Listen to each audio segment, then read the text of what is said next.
밤에 듣는 조선 야담.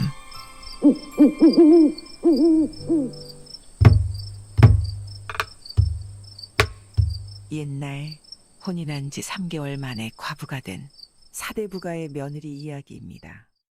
한 명망 높은 사대부 집안에 귀한 아들이 있었습니다. 사대부가의 장손으로 귀하게 자란 아이는 어느덧 장성하여 혼인을 하게 되었지요. 새로 들어온 며느리는 살림솜씨며 시부모에 대한 효심이 얼마나 뛰어났는지 동네에서도 칭찬이 자자했습니다. 그런데 혼인한 지 3개월 만에 신랑은 말을 타다 떨어져 죽고 말았습니다. 하루아침에 청산과부가 된 며느리는 그때부터 문밖 출입을 일체 금하고 수절을 하며 지내게 되었죠. 과부가 된 며느리의 방에서는 외로움을 달래려는지 매일 밤마다 다듬이질 소리가 그치지 않았습니다. 그런 며느리의 모습을 보는 시부모의 마음은 늘 걱정이었습니다.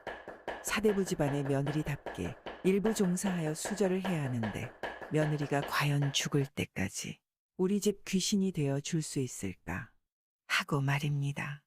그러던 어느 날 밤 매일 들려오던 다듬질 소리가 들리지 않았습니다. 웬일인가? 혹시 죽은 신랑이 그리워 모진 선택을 한 건 아닌가? 아니면 며느리가 외간 남자라도 들인 게 아닌가? 걱정이 되기도 하고 궁금하여 시어머니는 며느리 방을 엿보러 갔습니다. 환하게 불이 밝혀져 있는 며느리의 방문 앞에 다가서서는 문틈으로 방 안을 자세히 살펴보았습니다. 그런데 이게 웬일입니까?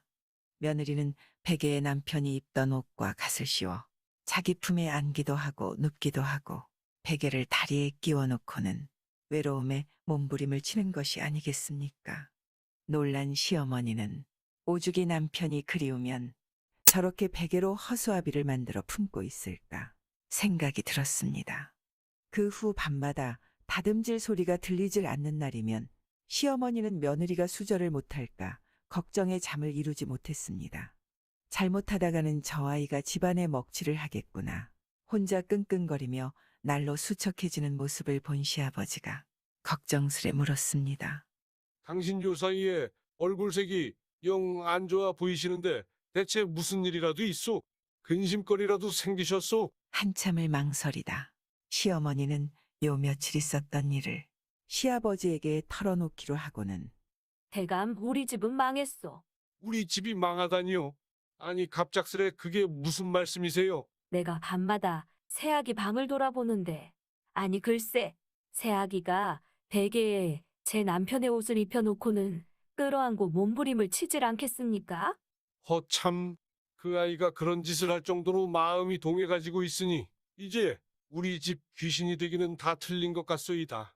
도대체 이런 일이 그렇게 밤마다 다듬질 소리가 멈출 때마다 시부모는 걱정이 되어 잠을 이루지 못하고 수척해져만 갔습니다. 그러자 시어머니는 이렇게 살다가는 뭐가 해결이 안 되겠다 싶어 꾀를 내었습니다.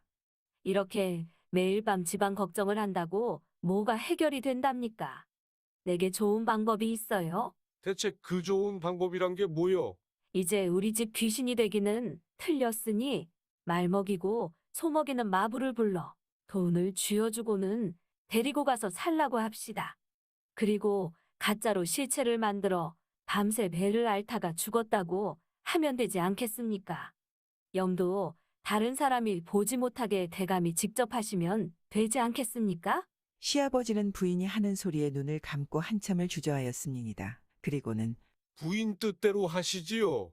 두 부부는 그렇게 하기로 결정하고는 비밀리에 마부를 불렀습니다.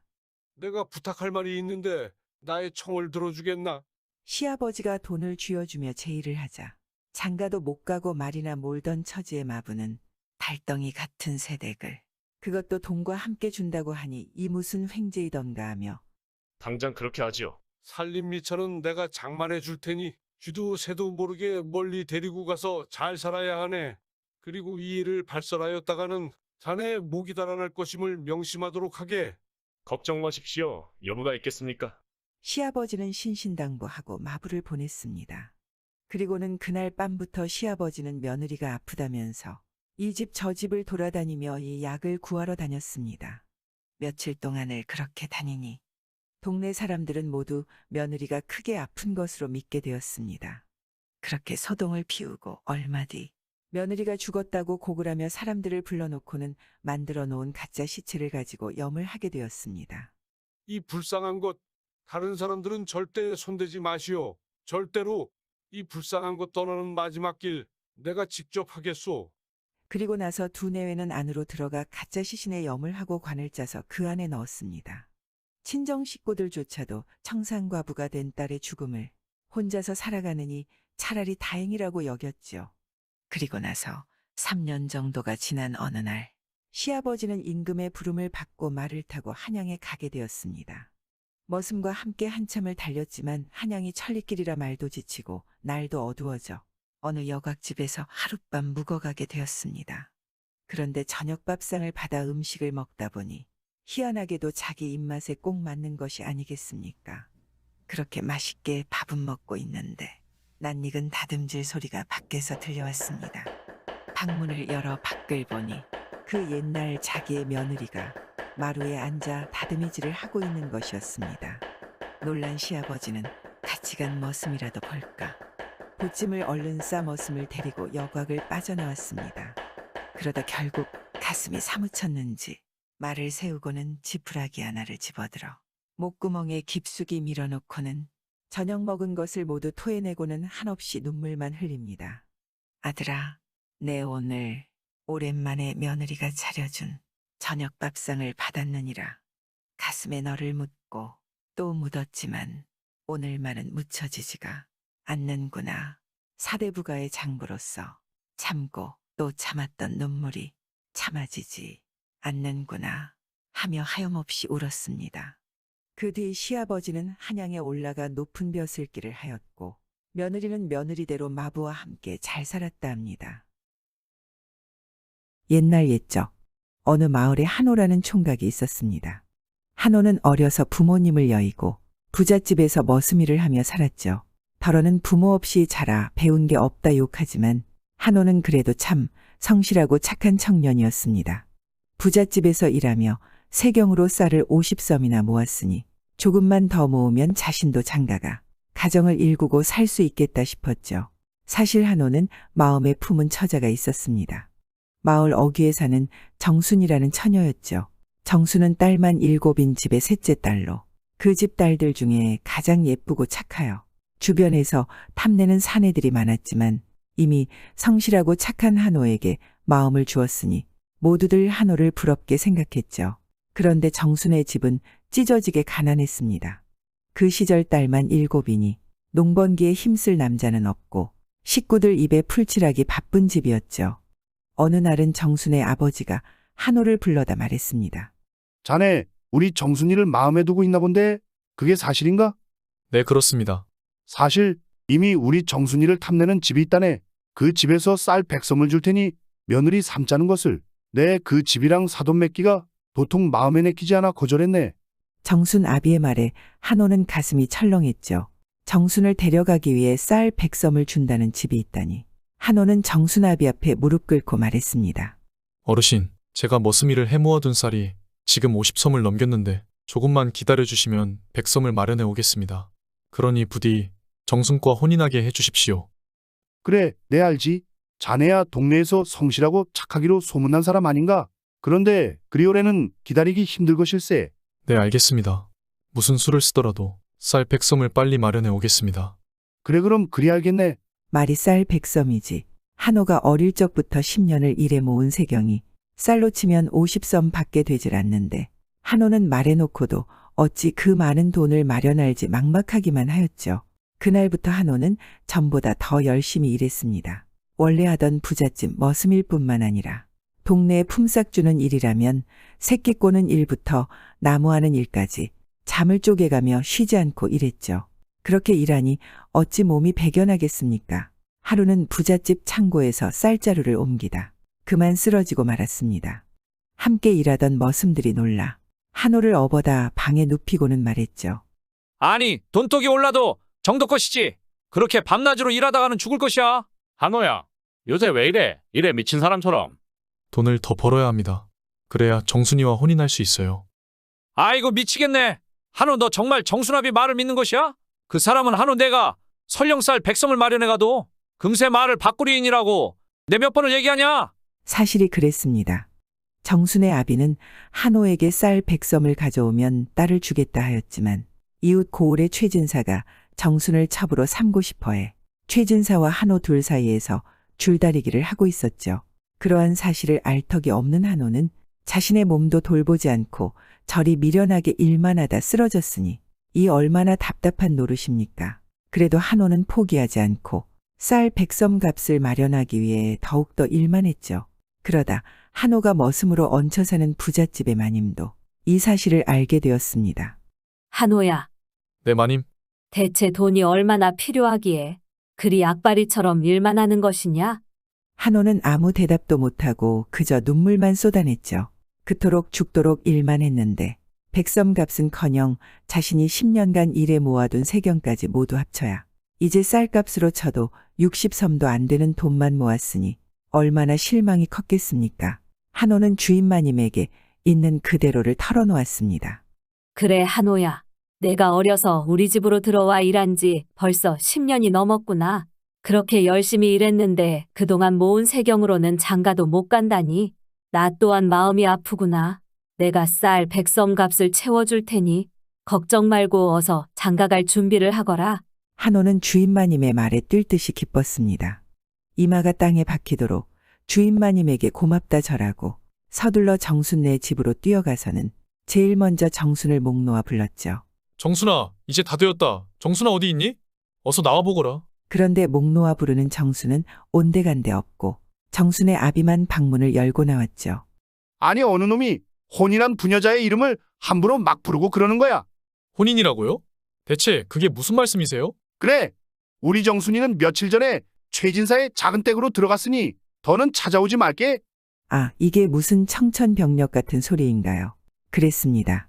정순의 아비는 최진사와 한호 사이에서 줄다리기를 하다 논밭 몇 마지기에 딸 정순을 최진사의 첩으로 보낸 것이죠. 한호는 두 다리에 힘이 빠져 그 자리에 털썩 주저앉았죠. 너무 서운해 말게. 내 분명 자네에게 오래 기다릴 수 없다고 하지 않았는가? 정순의 아비는 그렇게 말하고 문을 닫고 방으로 들어갔습니다. 한호는 그런 정순의 아비가 미운 것보다 자신이 너무 늦게 왔다는 생각에 스스로를 자책하는 마음이 더 컸죠. 그래 동산 위에 올라 큰 나무 아래 기대어 앉아 가슴을 치며 한없이 눈물만 흘렸습니다. 이 못난 놈아, 일이 못났으니 그토록 마음에 품은 여인도 한번 붙잡지 못하고 다른 사람에게 떠나보내지. 이 못난 놈아. 그날 이후로 한호는 넋이 나간 사람처럼 초점 없는 눈으로 온종일 방에만 틀어박혀 있다. 해가 질 무렵이면 집을 나와 뒷동산에 올라가 하염없이 울기만 했습니다. 마을 사람들은 모두들 한호를 보며 안타까워했죠. 아이고, 아까운 사람 하나 저리 망가졌으니 이를 어쩌면 좋은가? 아이고 정순애비도 참 너무하지. 뭘 너무하겠소. 그도 다 살려고 그런 것을. 아무리 그래도 그렇지. 논밭 몇 마지기에 딸을 첩으로 시집 보내는 게 말이 돼요? 에휴, 한우 저 친구만 바보 된 것이지. 그렇게 몇 달이 흘러 추운 겨울이 왔습니다. 하지만 여전히 한호는 예전처럼 기운을 차리지 못하고 있었죠. 하루는 한호가 해질 무렵 집을 나오는데 어느 젊은 스님이 찾아와 목탁을 두드리며 시주를 청하지 않겠습니까? 삶에 아무런 의욕도 없던 한호가 그 스님에게 물었습니다. 스님께서도 소원이 있으신가요? 중이 그 말에 가만히 한호를 살피는데 행색은 틀림없이 이 집 머슴 같은데 뜬금없이 소원이 있냐 물으니 중은 조금 어이가 없었죠. 그래도 묻는 말에 대답을 해야겠기에 이야기를 꺼냈습니다. 내게도 소원이 있소이다. 그게 무엇입니까? 지금 내가 있는 절은 과거에 훌륭한 스님들이 있으셨고 또 헐벗고 굶주린 백성들을 도와 명사찰로 소문나 신자가 많았던 곳이오. 그런데 무슨 까닭인지는 모르지만 세월이 흐를수록 신자가 줄다 마침내 신자가 끊어졌지요. 신자 없는 절이 어디 오래 가겠소. 그토록 많던 스님들도 한 사람 두 사람 흩어지더니 지금은 오직 나만이 그 황폐해진 절을 지키고 있소이다. 그래, 나는 매일같이 부처님께 예전같이 흥했던 절로 재건할 수 있게 해달라 기도드리고 있소이다. 그 소리를 들은 한호는 잠시 머뭇거리다 스님에게 말했습니다. 스님, 그럼 제게 쌀 100섬의 돈이 있는데 그 돈을 스님에게 드리면 저를 다시 일으키시는데 도움이 되겠습니까? 이게 무슨 소리인가요? 스님은 처음 보는 총각의 입에서 나온 소리가 도무지 믿겨지지 않았습니다. 그게 사실이요. 다 쓰러져 가는 저를 되살리는데 그 돈이 도움이야 되겠소만. 그 큰 돈을 내놓으시고도 괜찮겠소? 네, 괜찮습니다. 제가 어릴 적부터 이 집에서 머슴일을 해모은 돈인데 이제는 쓸 곳이 없어졌지요. 저 대신 스님이라도 그 소원을 이루시면 저도 기쁠 것 같습니다. 하지만 일부는 쌀이고 일부는 돈이라 스님이 들고 가시기는 어려울 것입니다. 내일 날이 밝으면 우마차에 실어 보낼 테니 걱정 마시고 스님은 돌아가십시오. 스님은 참으로 믿겨지지 않는 소리였지만 알았다 하고는 절로 되돌아왔죠. 그런데 정말로 이튿날 아침이 되자 한호는 약속한 대로 우마차에 쌀 수십 섬과 돈을 가지고 절로 찾아왔습니다. 그러니 스님에게 한호는 부처님이나 다름없이 느껴졌죠. 부처님, 이 절을 다시 세우라고 저 총각을 제게 보내주셨군요. 그날 이후로 스님은 한호가 준 돈으로 목수를 시켜 절을 새 것처럼 고치고 손봐 전처럼 훌륭한 절로 바꾸었습니다.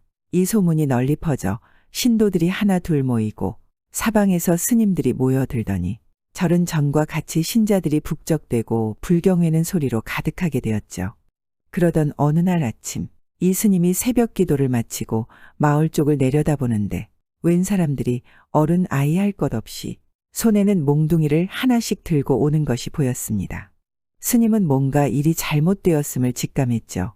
그래 가만히 다가오는 사람들을 쳐다보고 있는데 사람들이 외쳤습니다. 저중을 때려 죽여라.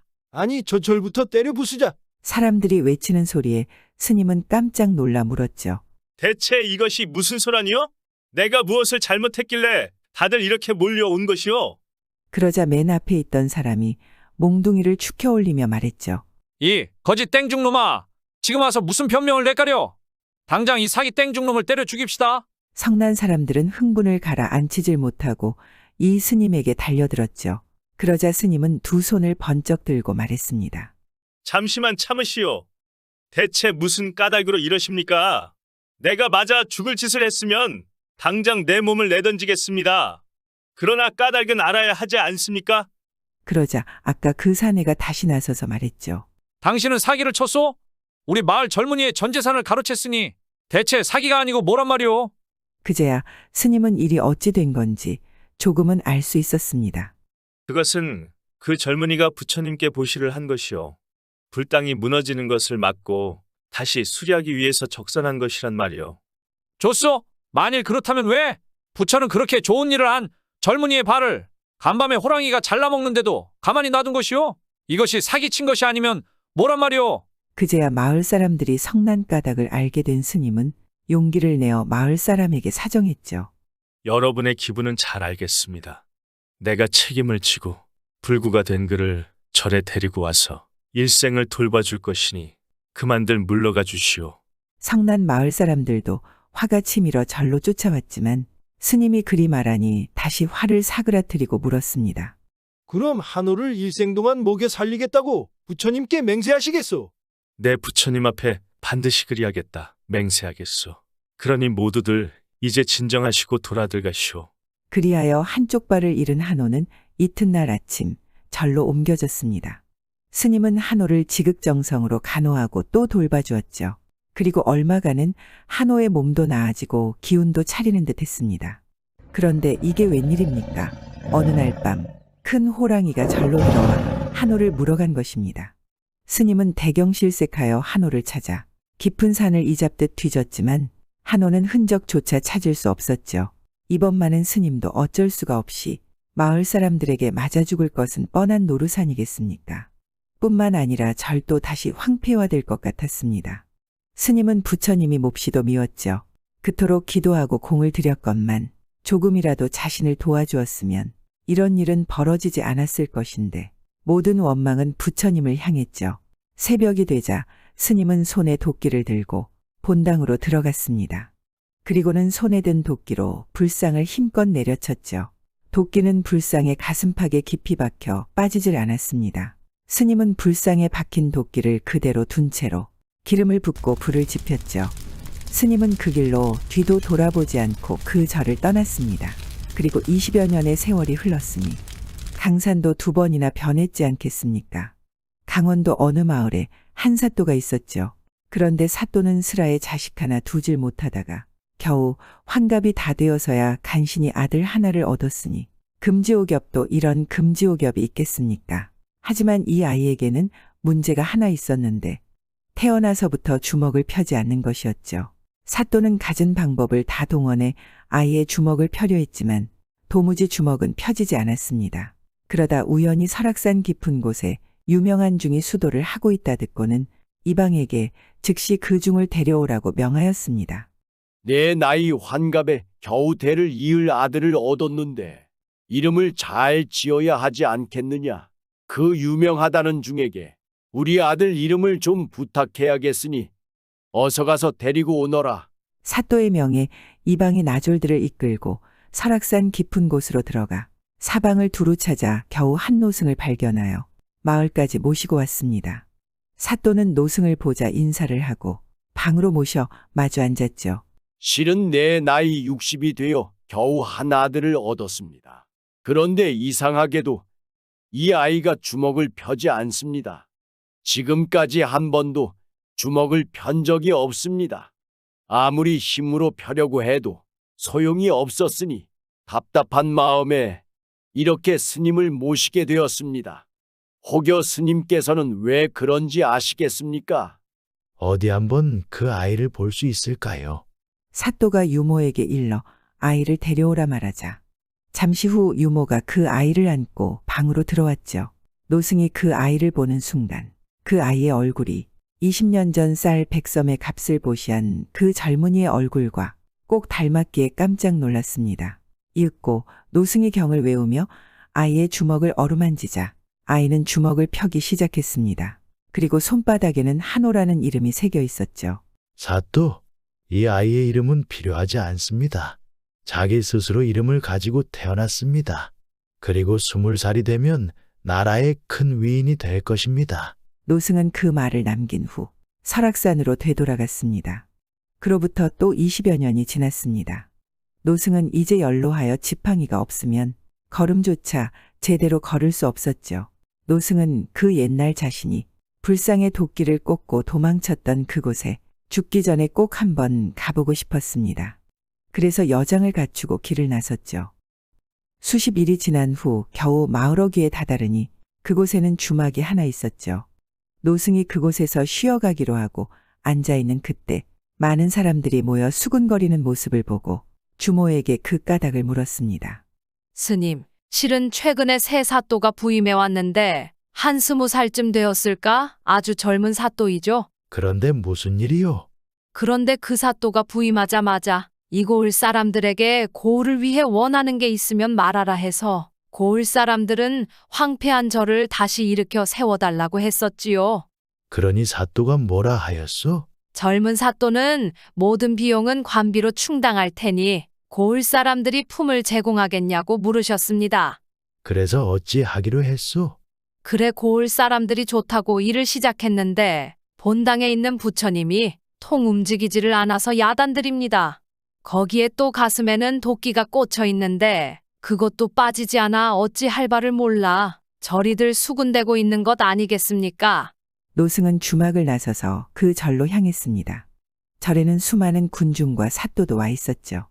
노승이 가까이 가서 보니 황폐한 건물은 모두 치워졌지만 본당만은 부처님이 꼼짝도 않기 때문에 헐지를 못하고 있었습니다. 순간 노승이 나아가 부처님 앞에 절하고 기도를 한 후 부처님 가슴에 꽂혀 있는 도끼자루를 잡아당겼죠. 그러자 도끼자루는 불상에서 힘없이 스르르 빠졌습니다. 그 모습을 본 사람들이 놀라 말했죠. 저분은 신스님의 틀림없어. 노승은 그날 이후 말없이 사라졌고 도끼에 뚫린 불상의 구멍을 들여다보니 그 안에는 칠보가 있었다 합니다. 옛날 옛적 어느 시골 마을에 김생원이라는 사람이 살았습니다. 김생원의 칠대조 할아버지는 정일품 공신으로 부원군의 자기를 받았고 그의 아버지는 참판의 벼슬을 지냈는데 당파 싸움에 휘말려 그만 지방으로 낙향해서 살았기에 마을 사람들은 김생원의 집을 참판댁이라고 불렀죠. 김생원은 이 시골 마을에서 제일 가는 부자였습니다. 그러니 마을의 터줏대감인 토반들도 김생원의 집만은 함부로 하지 못했죠. 대감마님 계십니까요? 누구냐?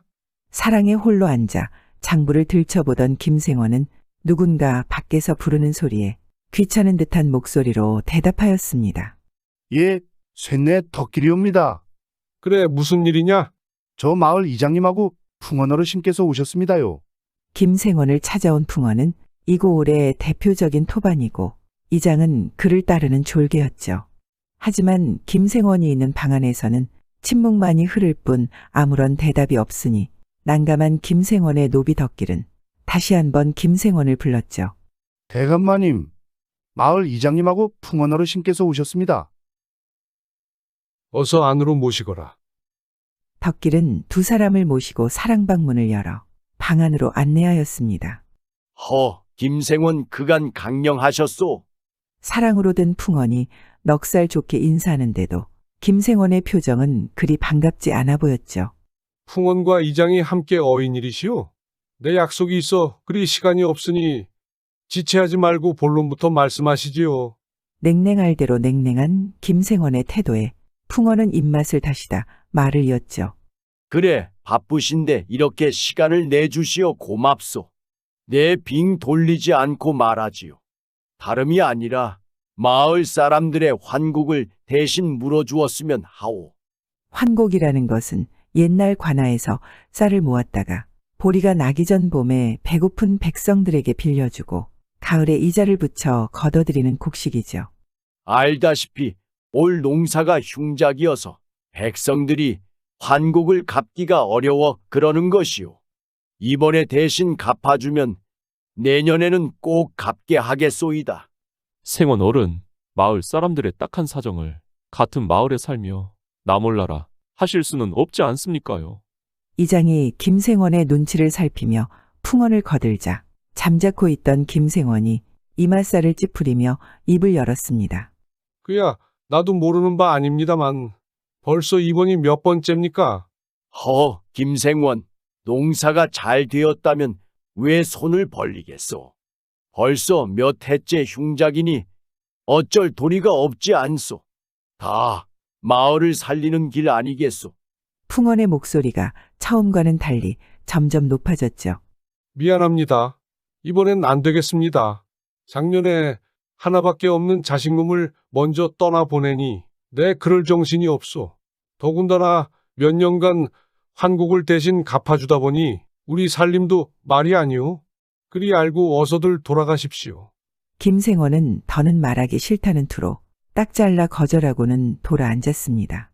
김생원, 정말 이러시기요. 풍원이 버럭 소리를 질렀죠. 정말 있는 분이 더하십니다요.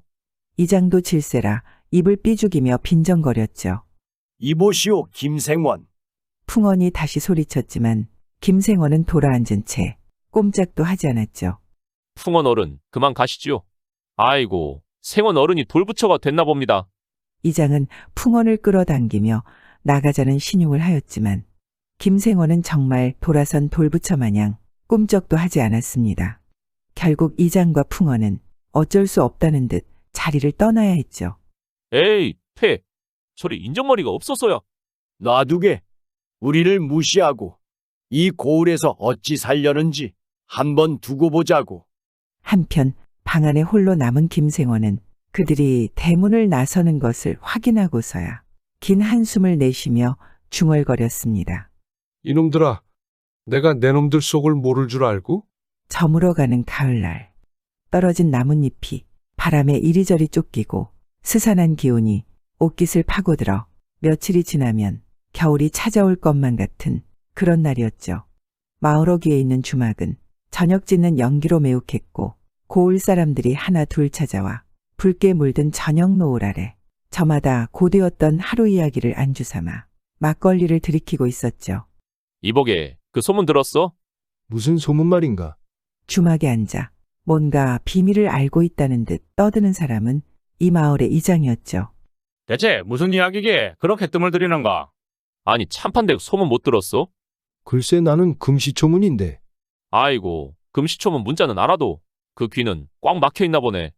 참판 때 김생원 말이야. 에이, 그 집 외아들 이야기인가? 그 집 외아들 죽은 건 온 고을이 다 아는 사실 아닌가? 아이고, 그건 너도 알고 나도 알고 다 아는 사실이고. 글쎄, 김생원이 며느리랑 방을 같이 쓴다지 않는가? 에이, 그런 망측한 소리를 누가 한다던가? 아이고, 이 사람아. 아니 땐 굴뚝에 연기 나겠어. 그때 옆에 있던 사람이 거들었죠. 그래 본 사람이 있다 하더만. 그야, 그럴 수도 있지. 시아버지가 며느리 방에 못 들어갈 게 뭐 있어? 아, 이 사람 보게. 김생원은 호라비가 아닌가. 아무리 시아버지라고 해도 늦은 밤에 혼자 있는 며느리 방에 함부로 들어가면 쓰나? 그건 그렇지만 참 별일일세그려. 이때부터 주막집 술청에는 김생원이 며느리와 산다는 둥, 환곡을 갚아달라고 간청하러 간 이장과 풍원이 욕만 잔뜩 먹고 쫓겨나왔다는 둥의 이야기로 한가득했죠. 그런데 마을 사람들이 주막집 술청에서 김생원 이야기를 안주로 삼고 있는 그때 한쪽에는 저녁상을 시켜놓고 반주를 하고 있는 두 사내가 있었습니다. 그중 한 사람은 선비 같았고 또 한 사람은 그의 하인 같았으나 남루한 옷 차림인 것을 보니 몰락해가는 양반의 후손 같았죠. 서방님, 참 김생원이라는 사람이 누구인지 금수만도 못한 놈인가 봅니다. 어서 밥이나 먹거라. 흉년에 마을 사람들을 위해 곡간을 좀 내어줄 법도 할 만한데 자식 주었다고 며느리랑 합방을 하다니요. 서방님이 나서서 요절을 내야 하는 것 아니겠습니까? 허허, 그놈 참. 술이나 더 시키거라. 알겠습니다. 주모, 여기 우리 서방님 술이나 한 잔 더 주소. 하인으로 보이는 사내가 소리치자 마을 사람 중 하나가 두 사내 쪽을 보고는 이죽거렸죠. 아이고 서방인지 동방인지 거지 꼬락서니에 그래도 양반이라고. 그 소리를 들은 선비는 못 들은 척하였지만 그 하인은 도저히 참지 못하겠다는 듯 일어서서 소리쳤죠. 아니 저놈이 감히 우리 서방님에게 어디 한번 요절을 당해볼 테야? 칠성아, 그만하거라. 선비가 만류하자 하인은 어쩔 수 없다는 듯 흥분을 가라앉히고 자리에 도로앉았죠. 사실 이 선비는 한양에서 임금의 명을 받고 온 암행어사 이문보였습니다. 나라의 흉년이 계속되니 민심을 살피고 탐관오리를 처단하라는 임금의 명을 받고 이 고을에 오게 된 것이죠. 그리고 저녁을 마친 어사가 주모를 불러 김생원에 대해 넌지시 물었습니다. 아이고 말도 마세요. 얼마나 재산 욕심이 많은 사람인지 마을 사람들이 쫄쫄 굶어도 쌀 한 톨 보태주지 않는 노랭이랍니다. 주모는 김생원에 대한 얘기가 나오자 숨 넘어가듯 말을 해댔습니다. 그뿐이면 그래도 사람 축에나 끼지요. 글쎄 자기 며느리랑 산다는 소문이 온 고을에 아주 자자합니다요.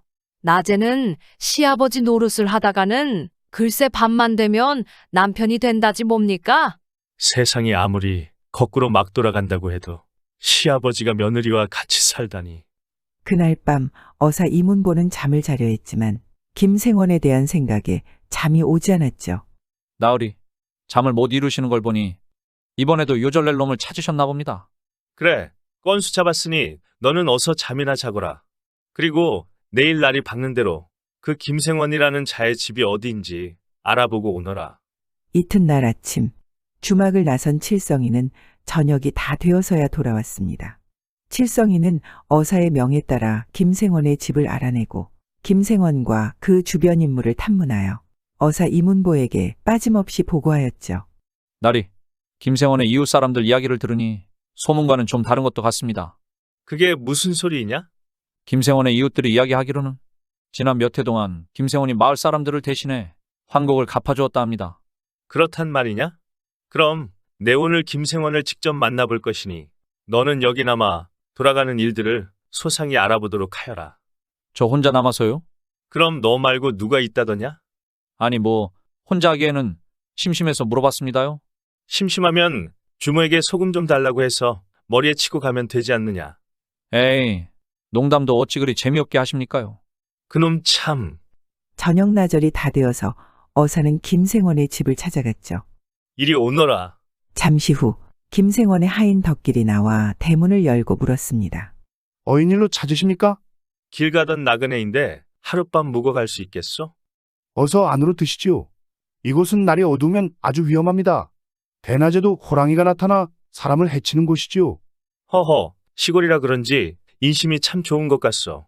저희 대감마님께서 고을에 호환이 많으니 언제든 길손이 찾아오면 사랑방을 내주시라 하셨지요. 어사 이문보는 머슴의 안내를 받아 사랑방으로 들었습니다. 그리고 잠시 후 저녁상이 들어오는데 웬 영감이 뒤따라 들어오는 것이 다름 아닌 김생원이었죠. 자, 내가 이 집 주인이오.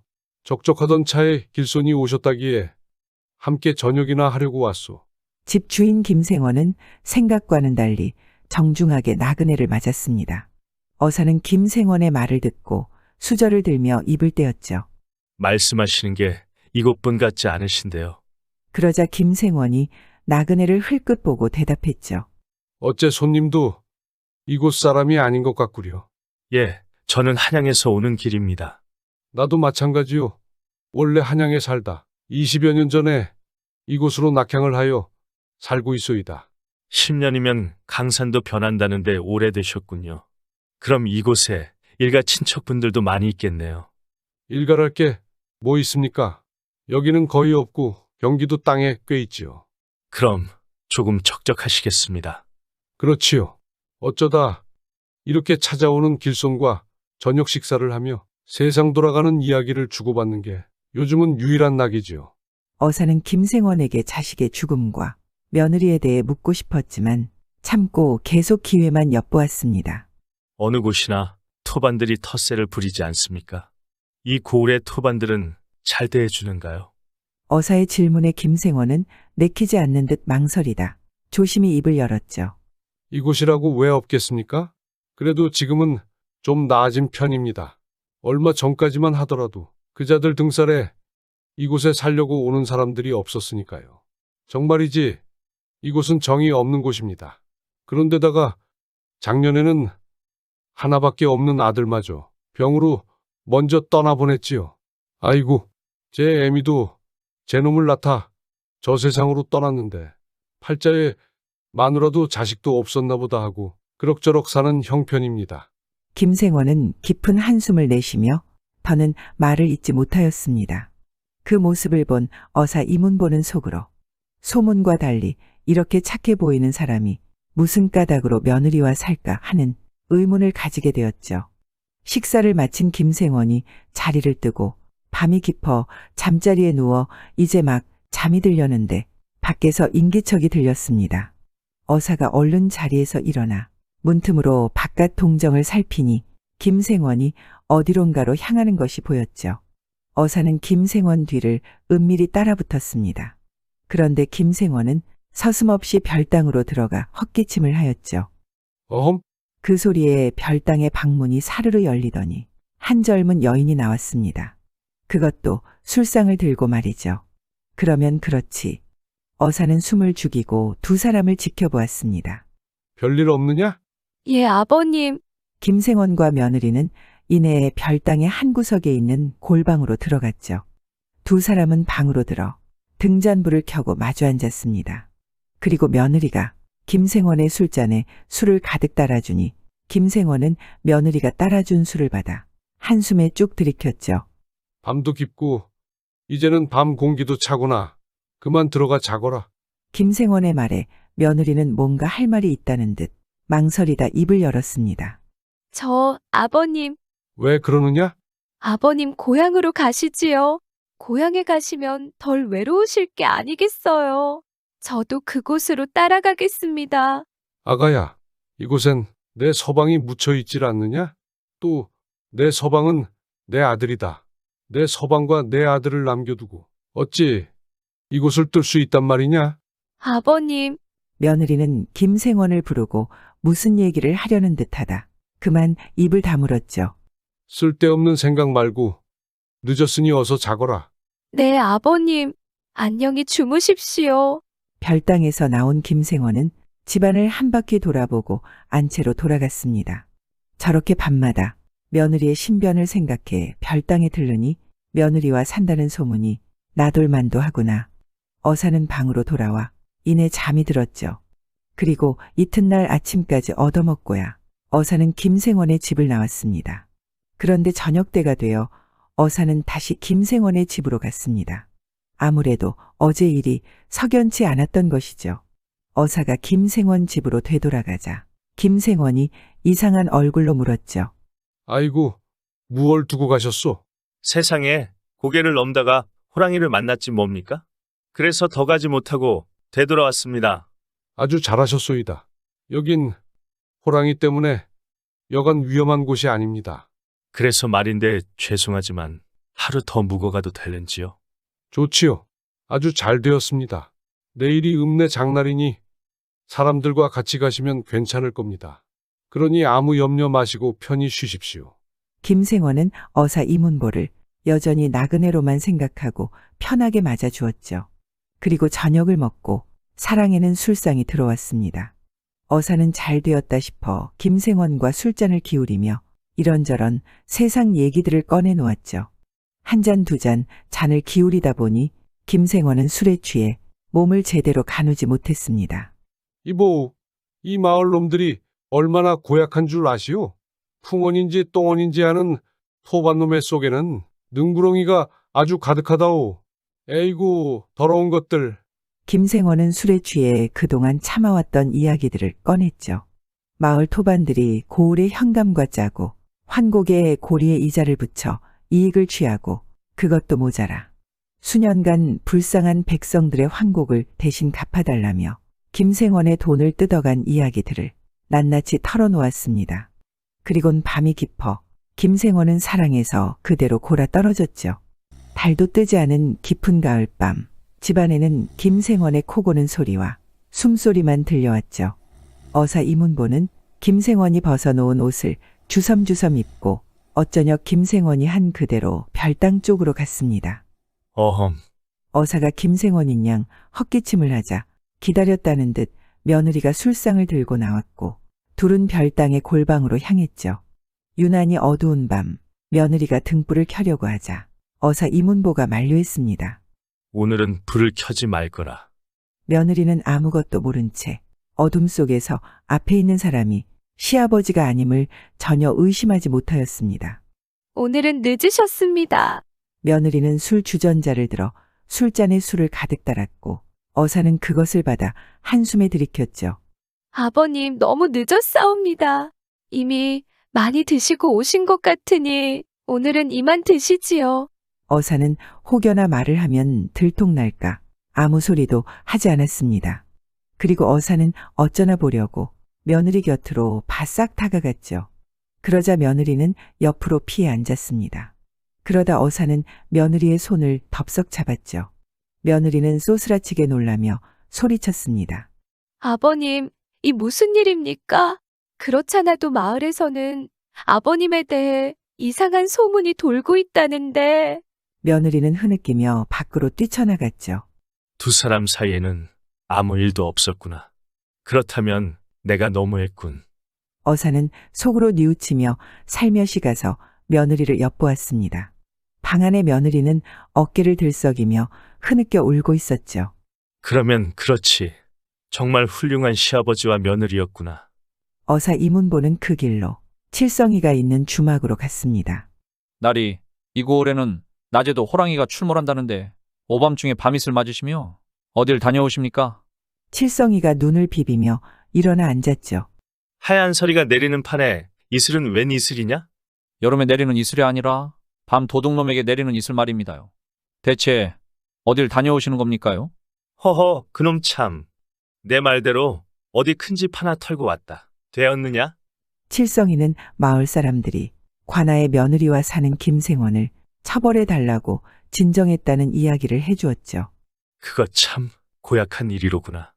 그래, 누가 주동이 되어 진정을 했는지 알아보았느냐? 제가 누굽니까요? 척 보면 똥인지 된장인지 알지 않습니까요? 다 알아놓다마다요.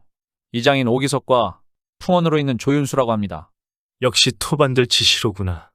칠성아, 나는 날이 밝는 대로 충청도 병마절도사를 뵈러 갈 것이니 너는 이곳 토반들과 현감을 철저히 감시하고 있거라. 네, 그래야겠습니다. 병마절도사는 각도의 군을 총괄하는 무관인데 어사 이문보가 그를 만나러 가는 것은 아무래도 보통의 힘으로는 그들을 제압할 수 없음을 직감했던 것이죠. 그리고 닷새가 흘렀습니다. 동원의 앞마당에는 김생원이 오라에 묶인 채로 끌려와 있었죠. 이런 죽일 놈이 있나? 아들이 죽었다고 며느리를 탐하다니. 사또 그것은 사실이 아니오. 뭐함이오? 고을 사람들의 증언이 이리 있는데도 잡아뗄 것이냐? 대체 누가 그런 소리를 한단 말입니까? 여기 마을 이장과 토반들의 진정이 있질 않느냐? 이런데도 잡아뗄 것이냐? 사또, 그들이 저를 모함한 것입니다. 저는 하늘의 맹세코 결백하옵니다. 이놈 안 되겠구나. 여봐라, 저놈을 지금 당장 형틀에 묶어라. 관아의 사령들이 사또의 명에 따라 서둘러 형틀을 준비하고 있을 때였습니다. 멈추어라! 허름한 옷차림의 사내가 동원 마당으로 들어서며 소리쳤죠. 아니 웬 놈이냐? 여기가 어디라고 함부로 나서는 것이냐? 관아의 사령들이 사내를 향해 소리치는 바로 그때였습니다. 암행어사 출두여! 암행어사 출두라는 소리와 함께 관아로 수많은 군사들이 들어서서 칼과 창을 들이대자 관아하는 난리도 이런 난리가 없었습니다. 그리고 곧이어 부패한 고을 사또와 사령들이 오라에 묶였고 어사의 명에 따라 고을의 토반들과 이장이 붙잡혀 들어왔죠. 칠성아, 지금 즉시 고을 사람들에게 거둬들인 환곡이 적힌 장부를 찾아오거라. 내 날이 어사 이문보의 명에 따라 그의 수하 칠성이 관내의 모든 장부를 수거하였습니다. 어사 이문보와 그의 수하들이 이를 살펴보니 그동안 환곡에 과도한 이자를 붙여온 사실뿐만 아니라 김생원에게 돈을 뜯어 고을 현감과 토반들이 나누어 편취한 것이 명명백백하게 드러났죠. 이 고을의 이장과 풍원을 대령하여라. 병사들이 어사의 명에 따라 마을의 이장과 풍원을 대령하자 동원 마루에 위풍당당하게 앉은 어사가 먼저 풍원을 신문하였습니다. 풍원, 너는 김생원이 며느리와 사는 것을 직접 내 눈으로 본 일이 있느냐? 제 눈으로 본 일은 없습니다. 그러나 최 이장을 비롯한 고을 사람들이 모두 그렇게 얘기하고 있습니다. 이런 일이 있어서는 안 되겠다고 생각하여 제가 고발한 것입니다. 실제로 보지도 못했으면서 이런 중대한 일을 함부로 고발하였단 말인가? 만일 거짓이라면 너는 차명을 면치 못하리라. 그런데 풍원 옆에 무릎 꿇고 있던 이장은 차명이라는 말에 온몸을 바들바들 떨고 있는 게 아니겠습니까? 그 모습을 가만히 지켜보던 어사 이문보가 이때다 싶어 이장에게 소리쳤습니다. 이장은 어째서 보지도 못한 일을 정말인 것처럼 떠들고 다니며 마을 사람들을 선동하였느냐? 지금 사실대로 말하지 않는다면 당장 목을 칠 것이다. 당장 목을 친다는 말에 놀란 이장은 그때부터 모든 것을 털어놓았죠. 다 풍원이 시켜서 한 일입니다. 저는 그저 시키는 대로 하였을 뿐입니다. 뭐라? 내 놈이 다 계획해놓고 내가 다 시켰다고? 에라이 천벌을 받을 놈 같으니라고. 뭐요? 이 양반이 지금 어디다 뒤집어 씌우려고 그래? 동원 마당의 풍원과 이장은 그때부터 서로에게 모든 잘못을 미루고 싸웠고 그러다 보니 알려지지 않았던 여죄까지 모두 드러나게 되었습니다. 여봐라, 저놈들을 옥에 가두고 김생원을 데려오도록 하여라. 어사의 명에 병졸들이 김생원을 끌고 오자 어사가 말했습니다. 김생원, 고개를 들어 나를 보시오. 김생원은 고개를 들어 이 어사를 바라보았죠. 아니, 눈앞에 있는 사람은 이틀을 같이 보낸 나그네가 아닌가요? 김생원의 기쁨은 이루 말할 수가 없었죠. 부탁이옵건대 어사또께 없어 이 억울한 누명을 꼭 밝혀주옵소서. 김생원이 억울함이 북받쳐 올라 울며 말했습니다. 내 이틀 동안 지켜보았지만 김생원이 결백하다는 걸 잘 압니다. 고맙습니다. 어사또 나리. 이 옷이 생원의 옷이지요? 어사 이문보가 김생원의 옷을 들어보이자 김생원은 물끄러미 자기 옷을 바라보다가 말했죠. 옷이 없으시면 달라고 하시지. 어사가 빙그레 웃었죠. 내가 며느리 방에 다녀오느라 그런 것입니다. 그러니 나쁘게 생각 말고 며느님께도 상심 말라 일러주십시오. 그렇게라도 시험해보지 않을 수 없었습니다. 그리고 여기에 있는 칠성이가 김생원에 대해 상세히 조사해서 내 다 알고 있습니다. 그 말에 칠성이가 어깨를 으쓱해 보였죠. 어쩐 일인지 나리께서 다녀가신 뒤부터 며느리가 자리에서 일어나지도 않고 밥도 먹지를 않아 은근히 걱정하고 있었답니다. 아이고, 저 때문에 상심이 컸나 봅니다. 바쁜 일이 끝나는 대로 찾아뵙고 제 무례함을 사과드리도록 하겠습니다. 아닙니다. 소인의 누명을 벗겨주셔서 정말로 고맙습니다. 어사또가 아니 계셨더라면 저는 지금쯤 곤장을 맞고 초죽음이 되었을 것입니다. 아닙니다. 내가 아니더라도 김생원께서는 벌을 받지 않았을 겁니다. 며느리를 그토록 위하고 며느리 또한 시아버지를 그렇게 위하는데 하늘이 어찌 모르겠습니까? 김생원은 고마워 어쩔 줄을 몰라 했죠. 어사 이문보는 고을의 현감과 토반들을 엄벌에 처하고 그들의 죄상을 온 고을에 낱낱이 알렸습니다. 더불어 고을 사람들에게 편취한 재산을 모두 몰수하여 고을 사람들에게 고르게 나눠주었죠. 옛날 옛적 어떤 마을에 달래라는 이름을 가진 처녀가 있었습니다. 그 어머니가 봄에 달래를 먹고 낳았다 해서 붙여진 이름이었죠. 그런데 달래는 7살의 어머니를 여의고 이제는 늙고 병든 홀아버지를 모시고 사니 가난한 살림에 고생이 이만저만이 아니었죠. 거기에 달래의 얼굴은 광대뼈가 툭하고 튀어나오고 눈은 단추구멍 눈에 머리는 장구처럼 모난 머리, 턱은 주걱턱으로 아주 못생겼죠. 그러니 달래는 혼기가 찼어도 누가 색시로 삼으려 하지 않았습니다. 달래는 나이 30이 되도록 여전히 홀아버지의 뒷바라지만 하고 있었죠. 아이고 달래야, 이 늙은 아버지 뒤치다거리 하느라 시집도 못 가고 이게 뭔 고생이냐. 아버지, 그런 말씀 마셔요. 전 아버지께서 건강히 오래오래 살아주시기만 하면 돼요. 그 무슨 말이냐. 나야 이제 죽을 때가 다 되었는데 앞으로 살아갈 날만은 내가 걱정이지. 사실 달래라고 시집을 안 가고 싶었겠습니까? 하지만 못생긴 얼굴에 집안도 가난한데 아버지까지 저리 몸이 좋지 않으니 시집은 꿈도 꾸지 않고 산 것이죠. 그러던 어느 날 웬 여자가 아버지를 찾아와서는 아버지와 한참을 뭐라고 숙덕거리다 돌아갔습니다. 한쪽에서 가만히 그 모습을 지켜보던 달래가 아버지에게 물었죠. 아버지, 대체 무슨 일인데 그리 심각하게 말씀을 나누셨어요? 달래가 묻자 아버지는 잠시 머뭇거리다 말을 꺼냈습니다. 달래야, 네, 아버지. 너도 이제 좋은 신랑 만나 한 가정을 이루어 살아야겠지 않느냐. 그리 멀지 않은 고을에 동삼이라는 총각이 있는데 그도 나이 30이 되기까지 아직 장가를 못 갔다 하더구나. 그래, 집안 형편도 비슷하고 하니 조만간 나를 잡아 혼례를 치르자 해서 내 그러자고 하였으니 다른 말 말고 그리 알거라. 달래 아버지의 어조는 단호했습니다. 불쌍한 딸이 시집도 못 가고 자기 병수발이나 하고 있으니 그 마음이 어떠하였겠습니까? 딸의 대답도 들을 것 없다 싶었던 것이죠. 달래는 단호한 아버지의 말에 아무런 대답도 하지 못했습니다. 그리고 하루하루 날이 갈수록 달래는 동삼이라는 총각이 궁금하고 또 설레이기만 했습니다. 신랑감이 어찌 생겼는지 모르지만 어쨌든 자신도 시집을 간다 하니 참 다행이라 생각하며 하루하루 혼산날만 받아오기를 기다렸습니다. 가을 떨어진 낙엽이 바스락거리고 겨울 까치가 깍깍거리고 봄꽃 새소리에 달래는 동삼의 집에서 소식이 왔나 하고 늘상 살인문을 내다보았죠. 달래는 그렇게 살인문을 내다보면서 새색시가 되어 시부모에게 패백드리는 모습을 그려보고는 나는 시집가네. 신부 단장하여 보자. 목화송이 곱게 따서 봉채 비녀 머리에 꽂고 도리도리 왕골풀로 족두리를 해서 쓰고 주렁주렁 청태콩으로 놀이개를 해서 차고 무리국을 낫에 발라 분단장을 하여 보자. 달래는 콧노래를 불러보며 그날이 오기만을 기다렸습니다.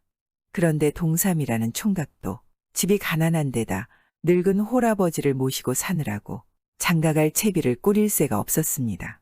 조금만 형편이 펴지면 색시를 맞이해야겠다고 열심히 일을 하며 애를 썼지만 워낙 가난한 살림이라 좀처럼 장가 미천을 장만하지 못하고 세월만 흘러갔죠. 한편 달래네 집에 중매쟁이가 다녀간 뒤 날이 가고 달이 가고 몇 해가 지나 달래의 아버지는 병으로 돌아가시고 동삼 총각네 집에서는 아무 소식이 없었습니다. 달래는 기다리다 지쳐서 자기가 동삼 총각을 먼저 찾아가 보자 생각하고 탁주 한 병과 닭을 삶아 집을 나섰죠. 하지만 동삼 총각의 집은 멀고 먼 데 있었습니다. 어찌나 먼지 하루 종일 가도 닿질 않으니 달래는 밤이 되어서는 큰 나무 밑에 쪼그리고 앉아 밤을 새우고 날이 밝아지면 다시 걸었습니다. 그렇게 사나흘을 걸어 달래는 동삼 총각이 산다는 마을에 도착하였죠. 말씀 좀 묻겠습니다. 뭔데 그러시오? 혹시 여기 박동삼이라는 사람이 사는 집을 아십니까? 아, 동삼이네라면 저기 산 밑으로 가보시오. 고맙습니다. 달래는 마을 사람이 알려준 대로 조그만 동산 밑 집으로 찾아갔죠. 그런데 막상 그 집에 가보니 초가는 몇 해나 지붕을 잇지 아니하였던지 골이 다 나서 곧 쓰러질 것만 같았고 담장은 수수대로 엉성하게 얼거있고 살인문도 없는 집이었습니다. 계세요? 아무도 안 계세요? 달래의 소리에 집안에서 한 노인이 문을 열고 대꾸했습니다. 거 누구요? 여기가 혹시 박동삼이라는 사람 집인가요? 맞소이다. 그런데 처자는 누구길래 우리 동삼이를 찾아온 것이요? 달래는 노인이 동삼의 아버지인 것을 알고 나서는 큰절을 올리고 난 뒤 자기는 동삼 총각과 혼인을 약조한 사람인데 몇 해가 지나도 아무런 소식이 없어서 이렇게 찾아왔노라고 말했죠. 처음 보는 처자의 말에 화들짝 놀란 동삼의 아버지는 얼른 달래를 방으로 들였습니다. 방에서 마주한 달래와 동삼의 아버지가 그간의 이야기를 나누고 있자니 조금 있다 한 총각이 들어왔습니다. 그런데 총각은 한 팔은 축 늘어지고 다리까지 절룩거리는 것이 몸이 불편해 보였죠. 동삼아, 어서 들어와 앉거라. 이 처자가 지난날 너와 혼인을 약조했던 그 처자라는구나. 동삼은 달래를 보고 반가웠지만 한편으로는 부끄럽고 미안하기도 하였습니다. 미안하오. 곧 나를 잡아 혼인을 하려 했지만 보시다시피 살림살이가 좀처럼 나아지질 않아. 날 바지조차 못 보냈소. 아닙니다. 이제라도 미리 만나 뵙게 되어서 다행입니다. 달래는 그 집 형편과 동삼이 팔다리가 불편한 모습을 보고 가엾은 생각이 들어 이런 사람을 잘 도와서 살림을 일궈 주어야겠다는 생각이 들었죠. 그날부로 달래는 동삼 총각과 내외가 되었습니다. 그리고 이튿날이 되자 달래는 동네 부잣집에 가서 이런 일 저런 일 온갖 굳은 일이며 허드렛 일을 해주고 먹을 것 입을 것을 얻어다 시아버지와 남편을 먹여 살렸죠. 그리고 한밤중에는 남몰래 일어나 깨끗한 정화수를 한 사발 떠놓고 매일같이 빌었습니다. 비나이다 비나이다 신령님께 비나이다. 부디 이 가난한 집에 복을 내리시어 잘 살게 해주십시오. 그렇게 치성을 드리기로 100일이 되었습니다. 새벽이 되어 닭이 우는데 오늘은 왠지 닭 울음소리가 집안에서 우는 것 같이 가까이 들리는 게 아니겠습니까? 달래는 그 소리에 일어나 부엌으로 아침상을 준비하러 들어갔죠. 그런데 이게 웬일입니까? 부엌에 황금빛 노란 수탈기 환하게 빛을 뿜고 있었죠. 달래가 아직 꿈인가 하고 눈을 비벼보는데 분명 꿈은 아니었습니다. 달래는 그제야 이 황금닭이 신령님이 주신 복이라 믿고 그 닭을 소중히 안아서 방으로 들여놓았습니다. 서방님 이것 보세요. 황금 닭이에요. 그제야 잠에서 깨어난 동삼도 그 황금 닭을 보고 놀라 물었죠. 아니, 이게 무슨 일이요? 신령님께 매일같이 빌어서 그런지 부엌에 이 닭이 들어있지 뭐예요.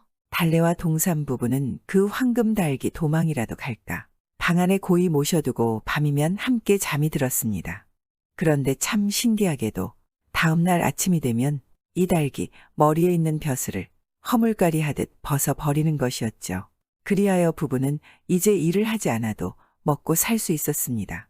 매일같이 황금 닭벼슬이 생기니 안 그렇겠습니까? 그러던 하루는 고을의 부잣집 영감이 이 집에 황금 닭이 있다는 소문을 듣고 찾아와서는 그 닭을 보자 청하였죠. 부부가 그 닭을 보여주자 부자 영감은 자기가 살고 있는 집과 수만석지기의 전답을 몽땅 줄 터이니 그 황금 닭과 바꾸자고 하였습니다. 부부는 가만히 생각하다 부자 영감의 제안을 받아들여 그날로 부잣집으로 이사가고 부잣집 식구들은 달래와 동삼 부부의 초가집으로 이사했죠. 그리고 한참의 시간이 흘렀습니다. 부자 영감은 전보다 더 큰 부자가 되었습니다. 하지만 달래와 동삼 부부는 그 큰 재산을 차지하고 잘 살다 그 동네의 가난한 사람들이 쌀이 없다면 쌀을 주고 옷이 없다면 옷을 주고 집이 없는 사람에게는 집을 지어주고 농사지을 땅이 없는 사람에게는 땅을 나누어 주었습니다. 그러다 보니 소문을 듣고 먼 고을 사람들까지도 찾아와서 도와달라고 했죠. 부부는 가난한 사람들의 마음을 아니 거절하지 못하고 모두 도와주었습니다. 결국 그 많던 재산은 얼마 못 가서 다 없어지고 부부는 집 한 칸 마저 없는 신세가 되었으니 정말 순식간이었죠. 더구나 시아버지도 돌아가셨습니다. 그런데 부부가 이렇게 어렵게 살게 되었는데 동네에서는 아무도 부부를 도와주질 않았죠. 그동안 부부에게 얻어먹고 얻어입고 또 땅을 받았던 사람들마저 부부를 외면하였습니다. 이렇게 되고 보니 부부는 동네에서 살 수가 없어 동네를 떠나서 발 가는 대로 바람 부는 대로 정처 없이 길을 나섰죠. 개울을 건너 강을 지나 높은 산을 넘고 깊은 고를 지나 하염없이 몇 날 며칠을 걸었습니다. 그러던 하루는 산속 외딴 조그마한 초가집 앞에 멈춰섰죠. 부부가 담장 너머로 집안을 넘겨다 보니 머리가 하얗게 센 할머니가 혼자 살고 있었습니다. 몸도 마음도 지친 부부는 할머니에게 하룻밤만 자고 가자 부탁했죠. 할머니, 정처 없이 길을 가던 사람들입니다. 하룻밤 신세 좀 질 수 있을까요? 아이고 왜 안 되겠소. 어서들 들어오시오. 부부는 고맙다 말하고 방으로 들어가 앉았습니다. 그러자 곧 할머니는 주먹만한 나물 뭉치를 가져다 주었죠. 먼 길 오느라 시장들 하지요.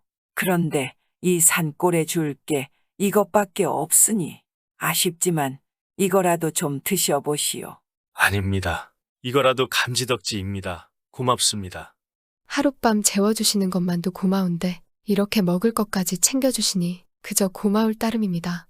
달래와 동산 부부는 할머니가 준 나물뭉치를 받아 맛있게 먹고 잠이 들었죠. 그리고 이튿날 아침 부부가 다시 길을 떠나려 하자 할머니는 가다가 배가 고프거든 먹으라며 나물뭉치를 2덩이 주고는 금세 어디론가 사라졌습니다. 그런데 신기하게도 어제 부부가 잠을 잤던 집도 흔적도 없이 사라지고 이상한 향기만이 남아 있었습니다. 부부는 또 다시 하염없이 걸었죠. 가다 보면 깊은 골이 나오고 가다 보면 숲이 나오고 또 물이 나오니 부부는 걷다 지쳐 큰 바위 한켠에 자리 잡고 앉아 할머니가 준 나물뭉치를 먹었습니다. 그러다 바위 틈에서 옷같이 맑은 물이 흘러나오고 있는 것을 보고는 그 물을 양껏 마셨죠. 그랬더니 갑자기 온몸이 무겁고 사지가 늘어지는 듯 하더니 부부는 그 자리에서 잠이 들고 말았습니다. 얼마 동안 잤는지 부부가 한참 늘어지게 자고 일어나 보니까 그 괴상하고 볼품없던 달래의 얼굴은 하늘에서 내려온 선녀같이 예쁘게 변했고 팔다리를 절던 동삼은 사지가 말짱하고 늠름한 대장부가 되어 있었습니다. 부부는 예쁘고 건강해진 자신들의 모습을 보고 한편은 놀라고 한편은 기뻐서 어쩔 줄을 몰랐습니다.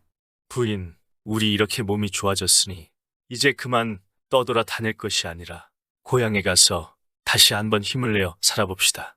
그래요, 서방님. 다시 한번 열심히 살아보시지요. 부부는 그렇게 결심하고 원래 살던 고향으로 돌아왔습니다. 그리고는 조그마한 오두막집을 지어 살며 동네 사람들이 돌아보지도 않는 자갈밭을 일구어 농사를 지며 열심히 살았죠. 어느 날 부부가 자갈밭을 힘들게 일구고 있는데 괭이 끝에 무엇이 땡그렁하며 닿는 소리가 났습니다.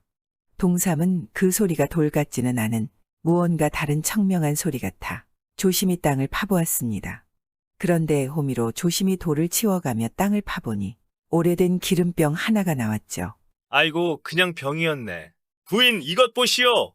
그건 기름병 같은데요. 가져다 뭐라도 담아서 쓰시지요. 부부는 그 병을 집으로 가지고 와서는 기둥에다가 걸어두었습니다.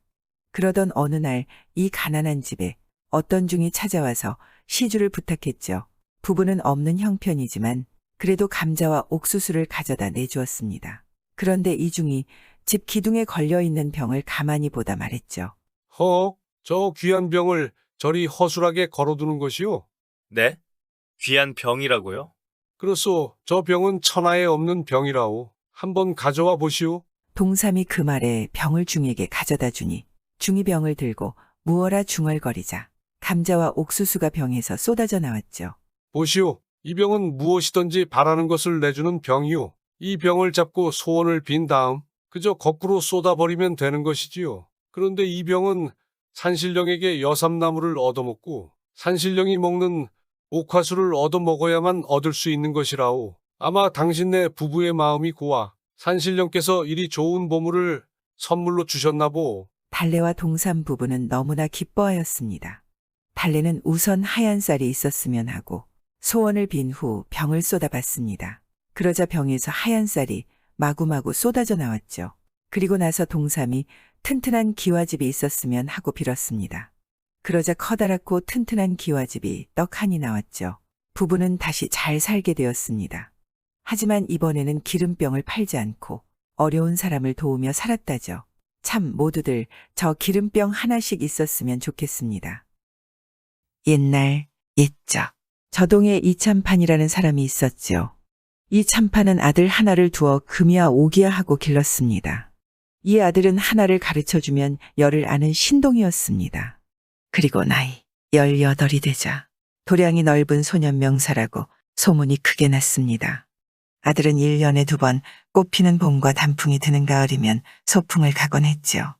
평소 엄한 아버지였던 이 참판은 소풍 당일 아들을 불렀습니다. 그래, 어디로 소풍을 가느냐? 필요한 갑니다. 누구하고 갈 거냐? 서당 동무들하고 갑니다. 대체 어떤 동무들이냐? 요놈어 최판서 댁 아들과 윤정승 아들입니다. 정말 그 사람들 뿐인가? 계집들은 없겠지? 예, 그 사람들 뿐이고 계집은 없습니다. 그렇다면 갔다 와라. 저녁 때까지는 꼭 들어와야 한다. 놀이 가서 술을 먹거나 계집을 희롱하거나 잡스러운 짓을 하면 안 된다. 마냥 늦으면 종아리를 맞을 것이고 또 좋지 못한 소문이 들려오면 그때부터 너는 내 아들이 아니니 행실을 단정히 해야 한다. 예. 이생은 하인 한 명을 데리고 집을 나섰습니다. 지금 사람들은 저동에서 피론대까지 30분이면 넉넉하지만 그 당시 양반들은 갈짓자 걸음으로 걸어서 1시간은 넘어야 피론대에 도착했습니다. 이생과 친구들은 오랜만에 자유를 얻어 일찍이 나와 모여 앉아서 공부 얘기와 농담으로 한참 재미있게 놀았습니다. 이생도 갖가지 싸온 음식 보따리를 풀어 점심을 먹고 하인과 같이 이산저산을 돌아다니다가 서울 장안을 내려다보았습니다. 온 장안이 눈 아래 보였습니다. 동대문 밖 넓은 들이며 멀리 한강수가 시원스럽게 내려다보였죠. 한참을 그렇게 놀다 해가 니웃니웃 기울어질 기미를 보이자 이생은 하인과 산을 내려왔습니다. 서둘러 집으로 돌아가야 엄하신 아버지에게 회초리를 맞지 않을 것 같았죠. 그때 산 밑에 그리 작지 않은 집 후원이 복사꽃과 진달래, 개나리들로 둘러싸인 꽃 대궐처럼 아름다운 집이 눈에 들어왔습니다. 양반의 집은 아닌 듯하지만 아전의 집으로는 너무나 훌륭한 집이었지요. 그때 호련히 노랑 저고리에 다홍치마를 입은 67 돼 보이는 처녀가 뒷방문을 열고 후원으로 나와서는 주변을 살피다 살구나무 밑에 쪼그려 앉아 기도를 올리기 시작했습니다. 기도를 끝내고 4대 잔아되는 명주를 꺼내서는 끝에다 돌을 잡아매어 나뭇가지에 걸치자 명주 자락이 살구나무에 걸렸습니다. 이생은 꽃 구경을 하러 나온 여자라 생각했으나 여인이 하는 일이 점점 이상해 그곳에서 시선을 떼지 않았습니다. 처녀는 살구나무 밑 넓적한 도리에 올라섰죠. 아이고, 저 여자가 목을 매 죽으려는 모양이군. 큰일 났군. 이생은 총각의 몸으로 처녀를 어떻게 할 수 없어 보고만 있다 생각했습니다. 사람이 죽는 꼴을 보고 이렇게 가만히 있을 수만 있는가.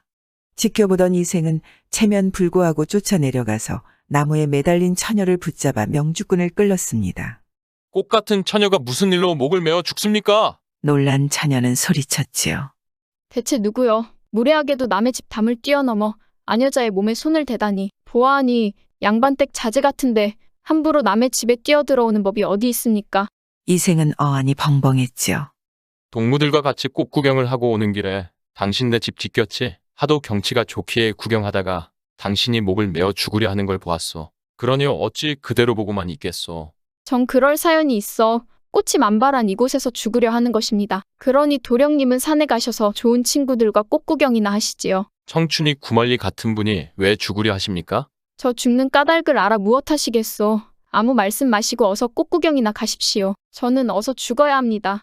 그러지 마시오. 당신이 무슨 일로 죽는지 알고 싶소. 내가 알아서 죽을 일이 아닌데도 죽고자 할 때는 구해주는 것이 선비의 직분이며 양반의 처사가 아닙니까? 어서 그 사연을 말해보시오. 제 아버지는 호주에 서리로 다니지요. 처음에는 어머니하고 금슬이 좋았답니다. 그런데 10년 전에 저희 형제들을 남겨놓고 어머니가 돌아가시고 난 후부터 아버지는 늘 화만 내고 사셨습니다. 그러더니 친구분과 같이 기생집을 드나드시더니 어느새인가 빚투성이가 되었습니다. 요즘엔 아버지가 웬 기생을 하나 얻어들인 뒤로 점점 더하셔서 집안은 말이 아닙니다. 그런다고 그리 쉽게 목숨을 버리려 한단 말이오. 그뿐만이 아닙니다. 기생집에 드나드시다 박진사라는 내관 집돈을 많이 가져다 쓰셨는데 요새는 꾼 돈을 달라며 매일 옵니다. 그러더니 박진사는 사람을 보내 아버지에게 빚을 못 갚으면 저를 후치로 달라고 합니다. 어머님을 일찍 여인 것만으로도 서러운데 제가 어찌 첩으로 가겠습니까? 차라리 죽는 게 나을 것 같아 죽고자 합니다. 참 무서운 세상이구나. 내관이 돈 대신 남의 귀여운 딸을 빼앗다니. 그러다 한참 생각한 이생이 물었습니다. 돈을 치르기로 한 날이 언제요? 내일입니다. 얼마나 돼요? 1000냥입니다. 1000냥이라니 그 큰 돈을 내일까지 마련해야 한다니 이생은 놀랐습니다. 하지만 사람을 먼저 살려야 했기에 이생은 결심한 듯 말했죠. 그럼 그 돈을 내일까지 가져오면 되겠소? 그런 큰 돈이 어디 있습니까? 염려 마오. 내일 50까지 돈 1000냥을 보내지요. 처녀는 어리둥절하기만 했습니다. 고맙습니다만 도령님이 하루 동안에 어떻게 돈 1000냥을 만드십니까? 날 믿구려. 내가 가져올 것이오. 사내대장부가 한 번 말하고 실행하지 않는 법은 없소. 지금 당신 아버지는 어디 있소? 사랑해서 기생과 술을 자시고 있습니다. 왜 그러십니까? 내가 내일 돈을 보내도 당신 아버지가 받아쓰고 당신을 내관 집으로 보내면 그만 아니오. 내가 당신 아버지를 보고 단단히 이르고 가겠소. 이생은 사랑방 앞으로 갔습니다. 방 안에서는 기생들을 데리고 노래와 춤이 한창이었죠. 이생은 큰 기침을 하고 나서 소리쳤습니다. 네 이놈, 아무리 상놈이기로 딸을 내관에게 팔아먹는단 말이냐. 그 내관이 어느 놈이냐. 갑자기 나타나 소리치는 이생을 본 처녀의 아비는 황당하다는 듯 대꾸했습니다. 댁은 위시오? 누구이기에 남의 집에 함부로 들어오신 거요? 나는 저동에 사는 호주 참판의 아들이니라. 호조참판이라는 소리를 들은 처녀의 아비는 놀랐습니다. 호조참판이라면 종이품의 관직으로. 처녀의 아비는 함부로 쳐다도 못 보는 지체 높은 사람이었죠. 그저 버선발로 나와서는 납작 엎드려 절할 뿐이었습니다. 문안 아래옵니다. 어인 행차이십니까? 나라의 녹을 먹고 사는 자들이 사람을 빚값으로 달라 하고 기생질의 딸을 팔아먹으려 한다니. 천하의 몹쓸 너희 놈들을 모두 대감께 고해서 내쫓겠다. 이생이 후령하자 여인의 아비는 겁을 집어먹고 벌벌 떨었습니다. 나으리, 그럴 리가 있겠습니까? 한 번만 용서해 주십시오. 이놈, 아무리 계집에 미쳐 상투 끝까지 빠진 놈이로서니 딸 자식까지 팔아서 계집질을 하다니? 내일 돈을 보낼 터이니 박진사라는 그 내관 놈에게 돈을 갚고 계집을 쫓아보내거라. 만약 아라보아 그렇게 안 했다면 내 놈들을 잡아드릴 게다. 여인의 아비는 벌벌 떨며 납작 엎드려 말했습니다. 죽을 죄를 지었습니다. 분부대로 하겠으니 제발 대감께 말씀 말아 주십시오. 이생이 그 집에서 나오자 해는 어느덧 뉘엿뉘엿 지고 장안에서는 저녁 짓는 연기가 나기 시작했습니다. 서둘러 간다 해도 저녁 시간까지는 집으로 갈 수가 없었죠. 더욱이 아무리 아버지가 무서워도 양반은 뛸 수가 없지 않겠습니까? 점잖게 갈지자 걸음으로 집에 도착하니 벌써 어두워졌습니다. 사랑에 가서 아버지를 뵈니 큰 소리로 소리쳤죠. 이놈 일찍 들어오라니까 인제 돌아왔냐? 애비 말 안 듣는 놈 종아리를 꺾어라. 얘들아, 빨리 가서 쌀이까지를 꺾어와라.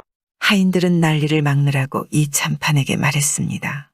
영감님 진지 잡수세요. 밥은 이따 먹겠다. 이생의 아버지는 들은 채도 안 했습니다. 그런데 때마침 이 참판과 동문수학한 사이인 길주 목사가 옆에 있었는데 이 모양을 본 길주 목사가 펄쩍 뛰는 이 참판에게 말했습니다. 영감, 진지 잡수시오. 자식이 아버지의 말을 거역할 때는 매를 쳐도 매우 치셔야 합니다. 허나 진지를 잡숫지 않고 매를 드시면 시장하셔서 병환 나시기 쉬우니 잡숫고 치시오. 옳은 말일세. 밥이나 먹고 치지. 그러고는 청지기를 불러 말했습니다. 도련님은 저 골방에 가둬놓아라. 밥 먹고 오겠다. 길주 목사는 그제야 이생에게 가까이 가서 나무랐죠. 아이고 이 사람아, 아버지 성미를 알면서 왜 이리 늦었나? 하지만 이생의 귀에는 그 말이 하나도 들리지 않았습니다. 어디 매가 문제이겠습니까? 무슨 수로 하루 사이에 돈 1000냥을 마련한단 말입니까? 그 돈이 안 되는 날이면 그 처녀는 필경 죽든지 그렇지 않으면 내관집에 첩으로 가게 될 것이죠. 그렇게 되면 장담하던 자신도 망신이며 나아가서는 가문의 큰 망신이 아니겠습니까? 영문도 모르는 길주 목사가 이생을 보며 물었습니다. 대체 왜 그러는가? 이생은 겨우 정신을 차리고 길주 목사에게 매달렸죠. 큰일 났습니다. 큰일이라니? 사람을 죽이고 가문에 먹칠을 하게 생겼습니다. 무엇이라? 그게 무슨 소리인가? 깜짝 놀라는 길주 목사에게 이생은 자초지종을 모두 얘기했습니다. 그러자 길주 목사는 넓은 이생의 도량에 감탄하고 앞으로 크게 될 것이라며 말했죠. 참 배짱이 크네. 그만하면 훌륭한 사람이 될 수 있네. 배짱이 크면 뭐 한단 말입니까? 돈 1000냥을 어디서 구한단 말씀입니까? 아버지는 저렇게 진노하시고 사람은 죽게 됐으니 큰일입니다. 이생은 울상을 지을 뿐이었습니다. 허허, 인명은 제천이라는데 사람이 그렇게 쉽게 죽겠나? 어디 두고 보세. 죽을 사람 같으면 아무리 노력해도 죽게 될 것이고 살 사람이면 어떻게든지 살고 말 것일세. 어떻게 하면 좋은 수가 없을까요? 두고 보게나 다수가 있지. 한참 있다 안에서 이참판이 나오는 소리가 났습니다. 이생은 겁이 나서 방 한 곳에 무릎 꿇고 있었죠. 이 참판은 들어오자마자 하인에게 명령했습니다. 어서 회초리를 가져오너라. 그러자 길주 목사가 또 달래기 시작했죠. 영감, 진지 잡숫고 금방 화를 내면 체하기 쉬우니 담배나 피고 밥이 내려가거든 때리시오. 그 말에 이참판은 담배를 피웠습니다. 그런데 길주 목사가 그 앞에서 방바닥을 보면서 몰아중얼거리는 게 아니겠습니까? 지금 사람이 예전 사람보다 훨씬 나은데. 이참판은 어이가 없어 물었지요. 허허, 이 사람아 미쳤나? 무슨 일이기에 혼자 중얼거리나? 모르시는 말이요. 지금 사람이 예전 사람보다 낫지요. 지각 없는 소릴세. 저런 놈이 예전 사람보다 낫겠나? 이참판은 화를 내며 아들에게 손가락질을 했습니다. 영감, 내가 들은 이야기를 하나 할 테니 들어보시오. 또 무슨 소리를 들었길래 그래? 어디 말해보게. 길주 목사는 웃으면서 오늘 이생이 한 일을 다른 사람이 한 것처럼 말했죠. 허허, 참 옛말을 하는군. 요즘에 그렇게 할 사람이 누가 있겠나? 그러자 길주 목사는 웃으며 대꾸했습니다. 지금 그런 사람이 있다 하면 어떠하시겠소? 이 사람아, 지금 그런 사람이 어디 있나? 그런 사람이 있다면 백성을 잘 다스릴 수 있는 훌륭한 정승감일세. 그런데 요즘은 그런 사람이 없지. 없어. 만일 이 같은 사람이 아드님이라면 어찌하겠소? 아니, 저런 불의한 놈이 그런 의협심이 있을 리 있나? 안 될 말이지. 만약 영감 아드님이라면 그 돈을 마련해주고 이름을 빛내주시겠소? 아니면 애비 말도 안 듣고 그따위 짓을 저질렀다고 욕을 하시겠소? 길주 목사가 묻자 이참판은 목소리를 높였습니다. 여보게 그런 소리 말게. 비할 때다 비하지 어디 저런 놈에 비한단 말인가? 아드님은 그런 일을 할 사람이 못 된다고 생각하시오? 만일 그런 사람의 아버지가 되면 어찌하겠소? 그렇다면 내 당장 1000냥 돈을 만들어주지. 집안에 좋은 일일 뿐 아니라 장차 나라의 큰 인물이 될 사람 아닌가? 길주 목사는 이 참판을 바라보며 다시 물었습니다. 만일 영감이 직접 당하신다면 못하겠다고 하시겠지요? 그러자 이 참판은 화를 내며 소리를 버럭 질렀습니다. 내가 그런 아들이 있다면 1000냥 내놓네. 내놓아. 예, 그러실 것입니다. 그럼 영감, 수하의 설이 김모란 사람이 있어? 아니, 이 사람이 정말 미쳤나? 이 소리 저 소리 횡설수설하니 어찌된 셈이야? 글쎄 아십니까? 모르십니까? 그런 사람이 있긴 하네마는. 길주 목사는 껄껄 웃고 나서 말했습니다. 영감, 옛일이 아니요. 오늘 아드님이 놀이 갔다가 김간의 집에서 저지른 일이요. 무엇이 어째? 이 참판은 놀라는 한편 의심스러워 아들을 불러 물었습니다. 내가 정말 그랬느냐? 예. 아들은 목이 소리만 하게 대답했지요. 이에 이 참판은 아들의 어깨를 두드리면서 말했습니다. 장하다, 내 아들. 내가 언제 그런 마음을 가졌단 말이냐? 이놈아, 그러면 왜 진작 그런 말을 안 했느냐? 에이 못난 놈 같으니라고. 어서 가서 밥이나 먹어라. 그리고 아들을 안으로 들여보냈습니다. 영감 아드님이 그같이 비범한 인물일 줄을 몰랐소. 아무튼 크게 될 인물이요. 앞으로 영감 댁은 아드님 덕에 크게 될 것이오. 이참파는 길주 목사의 칭찬에 애써 웃음을 참고 있었습니다. 이튿날 이참파는 서리 김가를 불러들였습니다. 내 이놈 주색에 미쳐 꽃 같은 딸을 팔아먹다니 이 죽일 놈 같으니라고. 소인의 죄를 잘 압니다. 개과천선하고 화목하게 살겠으니 용서해 주십시오. 이놈 너보다 내 딸의 사정이 딱해 이 돈을 내주는 것이다. 곧바로 빚을 갚고 너는 그 여우 같은 계집을 버리고 장가를 다시 들어라. 이 참판이 호령하자 김가는 엎드려 흐느껴 울었습니다. 아무 상관없는 사람을 살리는데 돈 1000냥을 아무렇지 않게 내놓겠다 약속하고 또 아무렇지 않게 내놓을 수 있는 사람이 과연 몇이나 될까요? 훗날 이생은 백성을 아끼고 사랑하는 명정승이 되었다 합니다.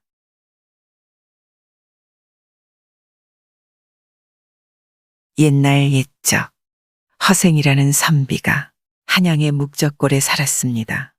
묵적골은 먹에 향기가 쌓이는 마을이라는 뜻의 한자 이름으로 남산 아래에서 청계천까지 이어지는 천 주변에 형성된 마을이었는데 벼슬자리를 얻지 못한 가난한 선비들이 많이 살았지요. 묵적골에서 남산을 향해 오르다 보면 아낙네들이 모여 웃고 떠드는 우물이 있었고 우물 옆에는 오래된 은행나무가 한 그루 우뚝 서 있었습니다. 그리고 바로 그 앞에 은행나무를 향하여 살인문이 열려 있는데 두억한 초가는 비바람을 막지 못할 정도였으니 바로 그 초라한 초가가 허생의 집이었지요. 묵적골의 허생은 집에 비가 새는지 바람이 드는지 아랑곳하지 않고 오로지 그 일기에만 빠져 지냈고 그의 아내가 힘들게 남의 바느질 품을 팔아서 간신히 입에 풀칠하고 살았습니다. 하지만 삭바느질 감이 떨어지면 며칠이고 끼니를 걸러야 했는데도 허생은 줄인 배를 움켜쥐고서 글만 읽어댔으니 아내의 심정이 오죽했을까요? 남편이 글 공부를 열심히 하니 언젠가는 과거에 급제하겠지. 벼슬자리를 얻으면 가난을 면하겠지 하는 생각에 참고 또 참으며 살아왔는데 어찌된 영문인지 남편은 과거를 볼 생각이 아예 없는 것 같고 온종일 글만 읽고 있으니 하루는 허생의 처가 배가 몹시 고파 울음 섞인 소리로 말했습니다. 대체 당신은 글을 왜 읽는 겁니까? 아내의 볼멘 소리에 허생은 그 읽기를 멈추고 아내를 쳐다보았지요. 배가 고파 죽을 지경입니다. 과거도 보지 않으실 거라면 아무짝에도 쓸모없는 글은 읽어 무엇하시렵니까? 온종일 공자왈 맹자왈 한다고 해서 공자님 맹자님이 우리 집에 쌀 한 토를 주었나요? 땔감 한 토막을 주었나요? 허생은 웃으며 대답했습니다. 네, 아직 만족할 만큼의 실력이 되질 않았어. 이제는 진정 굶어 죽겠습니다. 산입에 거미줄 치지 않으려면 장인밭이 일이라도 하시면 안 되겠나요? 평생 글 공부 말고는 배운 일이 없는데 장인밭이 일을 내 어떻게 하겠어? 아니 그럼 장사를 해보시든지요. 장사를 하려면 미천이 있어야 하는데 우리는 형편이 되질 않으니 어떻게 하겠어? 아내는 그 소리에 왈칵 성을 내며 소리쳤죠. 아니 밤낮 없이 글만 읽었는데 배운 거라고는 고작 어떻게 하겠소? 라는 말뿐입니까? 장인바치도 못하시겠다. 장사도 못하시겠다. 그럼 도둑질은 못하시나요? 허생은 아내의 울분의 찬소리를 듣고는 읽던 책을 덮어놓고 일어나면서 말했습니다. 안타깝구나. 내 10년을 글 읽기로 기약하고 이제야 7년이 되었는데. 허생은 낡은 두루마기를 걸쳐 입고 찌그러진 갓을 쓰고 집을 나섰죠. 그런데 허생이 나와 보니 거리에는 아는 이가 하나 없으니 무턱대고 사람이 많이 모이는 종로내 거리로 발길을 향했습니다. 허생은 비다니며 무명을 파는 가게를 두루다니며 장사하는 모습을 지켜보았지요. 녹그릇이나 소금, 과일을 파는 가게 앞에서는 목을 쭉 빼고 가게 안을 기웃거리기도 했습니다. 하루 종일 구석구석을 다니며 살피던 허생이 지나가는 사람 하나를 붙잡고 다짜고짜 물었지요. 이보시오. 한양에서 제일 가는 부자가 누구요? 글쎄올시다. 듣기로는 변씨라는 사람이 한양에서 제일 가는 부자라고 하더이다. 허생은 그 길로 부자 변씨의 집을 찾아갔지요. 이리 오너라. 누시오. 묵적골에 사는 허생이 이 집 주인을 만나러 왔노라 전하거라. 차림새는 허름하였지만 목소리에는 힘이 있고 그 얼굴과 자세는 당당함이 있으니 하인은 곧장 허생을 안채의 변씨에게로 안내했지요. 그리고 하인의 안내를 받아 부자 변씨의 사랑으로 성큼 들어선 허생은 예를 갖춰 인사를 한 다음 다짜고짜 말했습니다. 내가 집이 가난해서 무얼 좀 해보려나 하니 만냥만 꿔주시기 바라오. 사랑에 있던 부자 변씨의 아들과 손님들은 허생의 말에 깜짝 놀라 수군거렸지요. 아니 거짓골을 하고 와서는 대뜸 만냥을 꿔달라고. 몸 만냥? 만냥이 네 집의 이름인 줄 아나. 그런데 부자 변씨는 눈 하나 깜짝하지 않고 대답하는 게 아니겠습니까? 그러시오. 얘들아, 손님에게 서둘러 만냥을 내드려라. 허생은 마치 맡겨두었던 돈을 찾아가듯 당당히 만냥을 받아들고는 고맙다는 말 한마디 없이 사랑방을 나섰습니다. 그러니 사랑방에 함께 있던 사람들이 어리둥절해 입을 다물지 못했지요. 허생의 모습은 거지와 다를 바 없었습니다. 허름한 도포에 두른 실띠는 술이 다 빠졌고 가죽은 뒤꿈치가 다 닳아 신으나 마나 한 것이었으며 찌그러진 갓은 걸음을 옮길 때마다 이리저리 흔들렸으며 코에서는 맑은 콧물이 흘렀지요. 허생이 떠난 뒤 한 손님이 부자 변씨에게 물었습니다. 대체 뉘신데 선뜻 만냥을 내주십니까? 나도 모르는 사람일세. 오늘 처음 보았네. 부자 변씨의 대답에 방안은 찬물을 끼얹은 듯 숨소리조차 들리지 않았지요. 그러다 옆에 있던 부자 변씨의 아들이 따지듯 물었습니다. 아니, 알지도 못하는 사람에게 이름도 묻지 않고 그 큰 돈을 빌려주시다니요. 그 이유가 무엇입니까? 그 까닭은 내가 알 바 아니다. 알 바가 아니라니요? 큰 돈을 눈뜨고 도둑 맞았는데요. 대체로 남에게 돈을 빌리러 오는 사람은 이 말 저 말 떠벌리게 마련이다. 자기는 믿을 만한 사람이라느니 약속은 꼭 지키겠다느니 하면서 말이다. 또 자기가 하려는 일이 아주 대단한 것이라고 큰 소리 치면서 이미 한 말을 하고 또 하지. 그렇게 큰 소리 치며 잘난 체를 하지만 얼굴에 비굴한 빛은 감추지 못한다. 그런데 그 양반은 달랐다. 차림새는 거지인 양 볼품 없었지만 할 말만 간단히 했고 돈을 빌려가면서도 얼굴에 부끄러운 기색이 없었다. 그 사람이 해보겠다는 일은 분명히 이 나라를 뒤흔들 정도로 큰 일일 것이다. 그리고 이왕 만냥을 빌려주기로 마음먹은 바에야 이름은 물어 무엇하겠느냐? 방 안에 있던 손님들과 변부자의 아들은 허생과 변부자의 큰 배포에 혀를 내둘렀지요. 한편 만냥을 손에 넣은 허생은 발걸음을 재촉했습니다. 그리고 그가 간 곳은 바로 안성이었습니다. 안성은 경기도와 충청도 사람들이 마주치는 곳이요. 삼남의 길목이죠. 조선에서 나는 모든 과일이 이곳을 거쳐 팔려나간다. 과일은 양반네에게 쓰임새가 많은 물건이다. 제사상에도 올려야 하고 잔치상에도 꼭 있어야 한다.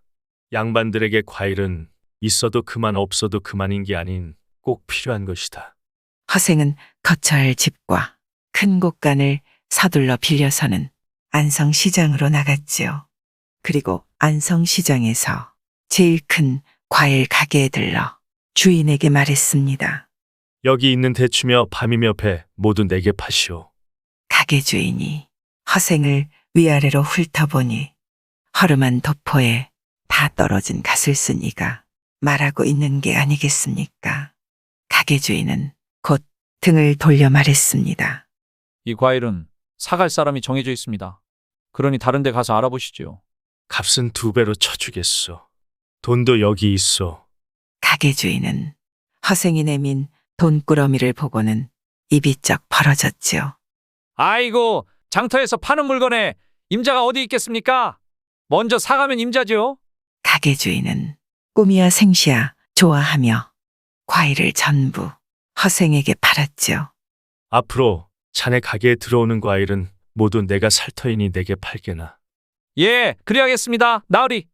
허생이 돌아간 뒤 텅 빈 가게를 둘러보던 주인은 자신의 볼을 꼬집고 또 꼬집었지요. 아이고, 이게 웬 횡재야?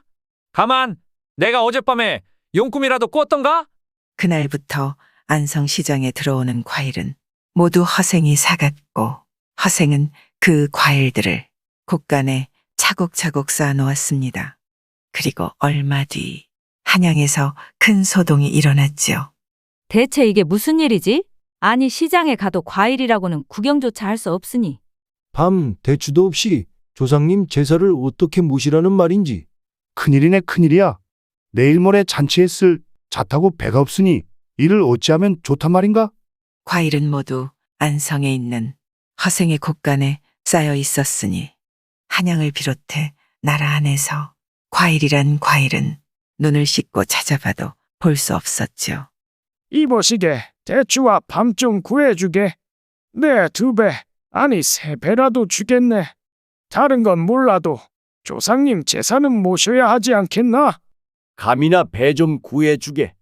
과일이 없으니 잔치상을 제대로 차릴 수가 없다네.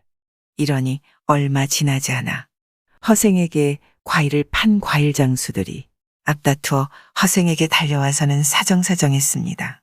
나리, 곳간에 있는 대추 좀 파십시오. 값은 원하시는 대로 드리겠습니다. 그렇게 허생의 곳간에 쌓여있던 과일들은 며칠 만에 다시 10배의 가격으로 팔려나갔으니 허생에게는 10만 양의 돈이 생겼지요. 허허, 고작 만냥으로 온갖 과일의 값을 좌지우지했으니 이 나라의 형편을 알만하구나. 아이고, 이제 10만 양으로 무엇을 할까? 10만 양을 가지고 어떻게 하면 더 큰 돈을 벌 수 있을까? 곰곰이 생각하던 허생은 칼과 호미, 무명, 명주 등을 눈에 띄는 대로 모조리 사들여서는 제주도로 갔습니다. 육지와 멀리 떨어져 있어 모든 것이 귀한 제주도 사람들에게 허생이 가져간 물건은 꼭 필요한 것이었지요. 허생의 물건들은 순식간에 팔려나갔습니다. 그리고 벌어들인 돈으로 제주도의 특산물인 말총을 있는 대로 사들였지요. 말의 기나 꼬리털을 일컫는 말총은 망건이나 갓을 만드는 데 쓰였는데 그것들을 허생이 다 사들인 것이지요. 양반들에게 갓이나 망건은 매우 소중한 것이었습니다. 그런데 그것을 만드는 말총이 사라진 뒤 양반들 사이에 벌어질 일은 안 봐도 뻔한 일이었지요. 몇 해 지나면 나라 안의 양반들이 머리를 싸매지 못할 것이다. 허생이 그렇게 말하고 얼마 안 가서 과연 망건값이 10배로 뛰어올랐으니 10만 양은 순식간에 100만 양이라는 어마어마한 돈으로 불어났지요. 허생은 하루아침에 벼락부자가 되었지만 조금도 즐겁지 않았습니다. 참으로 딱하구나. 돈 10만 양의 온 나라가 발칵 뒤집히다니. 허생은 끝없이 펼쳐진 바다를 바라보며 깊은 생각에 잠겼지요. 그리고 한참을 서 있는데 나루터 한쪽에서 뱃노래를 흥얼거리는 늙은 사공을 보고 물었지요. 이보시오. 뱃일을 한 지는 얼마나 되었소? 바닷가에서 태어나 배 위에서 늙었으니 한 50년은 좋게 되었지요. 그럼 저 먼 바다에도 나가 보았겠소? 그야 당연하지요. 그럼 저 바다 멀리 혹시 사람이 살만한 빈 섬도 있었소? 그렇지요. 언젠가 풍파를 만나 서쪽으로 줄곧 사흘 동안을 흘러가서 어떤 빈섬에 닿았지요. 아마 사문과 장기의 중간쯤 될 겁니다. 뱃사공의 이야기에 귀 기울이던 허생이 잔뜩 기대에 부풀어 물었습니다. 그래, 그 섬은 어떤 곳이었어? 날이 그런 곳은 태어나서 처음 봤습니다. 꽃과 나무는 제멋대로 무성하여 과일 열매가 절로 익어 있고 짐승들이 떼를 지어 놀며 물고기들이 사람을 보고도 놀라지 않습니다. 참으로 조용하고 아름다운 섬이었지요. 사공의 말에 허생은 대단히 기뻐하며 물었습니다. 이복에 나를 그 섬으로 데려다 줄 수 있겠는가? 사공이 만약 나를 그곳에 데려다 준다면 나와 함께 평생 부귀를 누릴 것이오. 허생의 말에 뱃사공은 귀가 솔깃해 말했습니다. 좋습니다. 날이 제게 남은 삶이 얼마나 되는지는 모르겠으나 지금보다 행복할 수만 있다면야 무슨 일이든 못하겠습니까?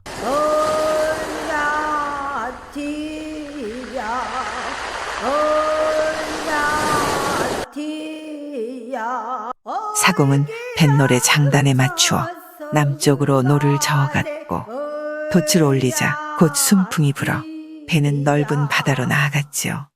그리곤 육지라곤 하나 보이지 않는 망망대해에서 한참을 가니 저 멀리 수평선 너머에 안개 사이로 섬 하나가 모습을 나타냈습니다. 바로 저 섬입니다. 뱃사공이 손으로 섬을 가리켰고 배는 점점 그 섬에 가까워졌지요. 허생은 배가 섬에 닿기가 무섭게 배에서 뛰어내렸습니다. 과연 섬은 아름다운 꽃이 만발하고 커다란 나무들에는 과일이 주렁주렁 달려 있었지요. 허생은 섬의 아름다움에 감탄하여 한동안 멈춰 서 있다가 한달음에 섬에서 가장 높은 곳으로 뛰어 올라갔습니다. 하지만 높은 곳에 올라 사방을 둘러보던 허생이 실망한 듯 말했지요. 섬이 너무 좁네. 천리도 채되지 않는 이 섬에서 무엇을 할 수 있단 말인가? 허나 토지가 비옥하고 물이 좋으니 그저 부잣집의 늙은 주인 노릇은 할 수 있겠구나.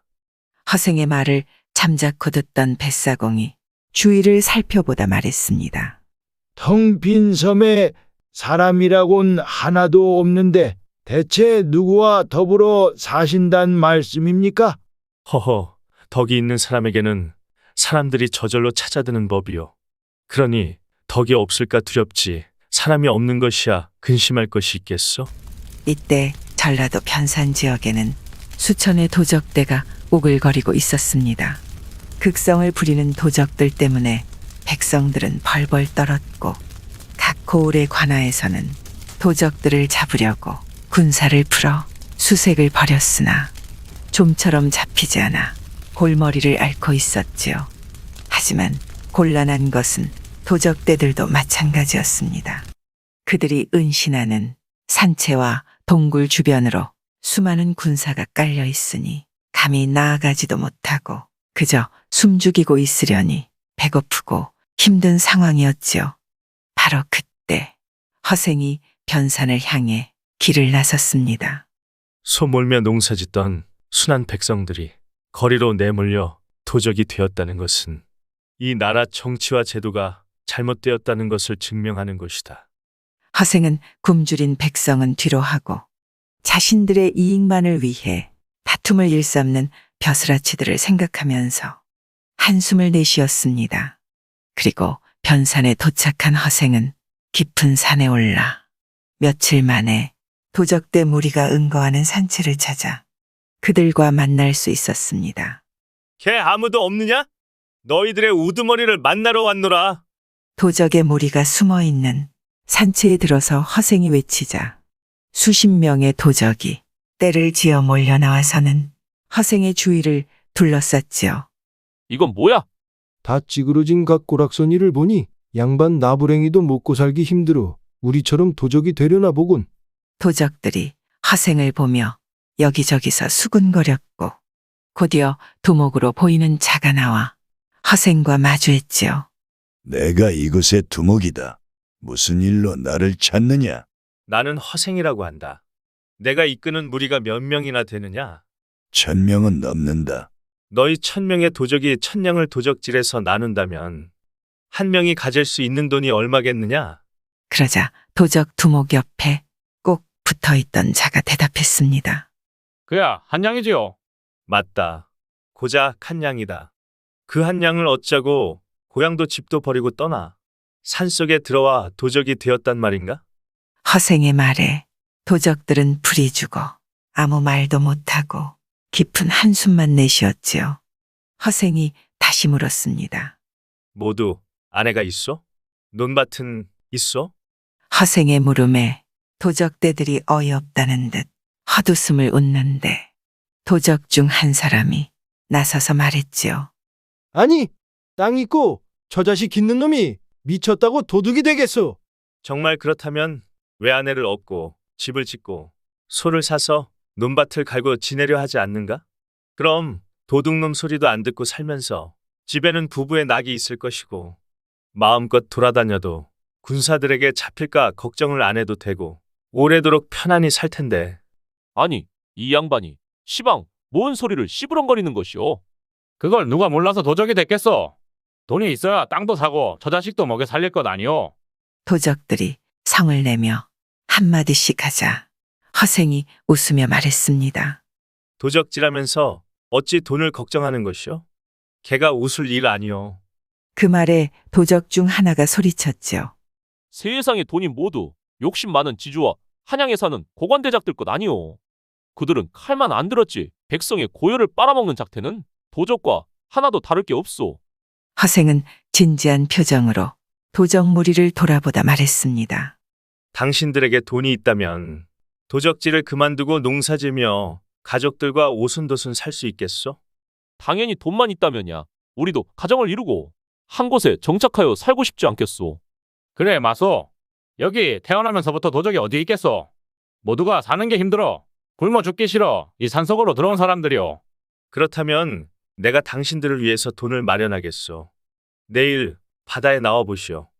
붉은 깃발을 단 것이 모두 돈을 실은 배이니 마음대로 가져가시오. 허생은 그 말을 끝으로 떠들썩한 산채를 나왔습니다. 저 양반이 아마 미친 것이 틀림없어. 그러게 지금까지 우리가 미친 사람하고 뭔 소리를 짓거린 건가? 도적의 무리는 허생이 미쳤다며 비웃었지요. 그런데 이튿날 아침 도적대가 혹시나 하는 마음으로 조심히 바닷가에 나가 보았더니 과연 바닷가에 붉은 깃발을 단 배들이 서 있지 않겠습니까? 허생이 정말 30만 양의 돈을 싣고 온 것이죠. 그러니 도적대들은 모두 크게 놀라 허생 앞에 줄지어 절했습니다. 저희는 거짓말을 하시는 줄 알았습니다. 이렇게 많은 돈이 있으리라고는 꿈에도 생각하지 못했습니다. 저희는 이제 나리께서 시키시는 대로 하겠습니다. 저 돈은 모두 너희 것이다. 힘 닿는 데까지 짊어지고 가거라. 허생의 말이 끝나기가 무섭게 도적들은 돈 자루로 우르르 달려들었지요. 집도 사고 땅도 사야 하니까 1000냥은 가져가야지.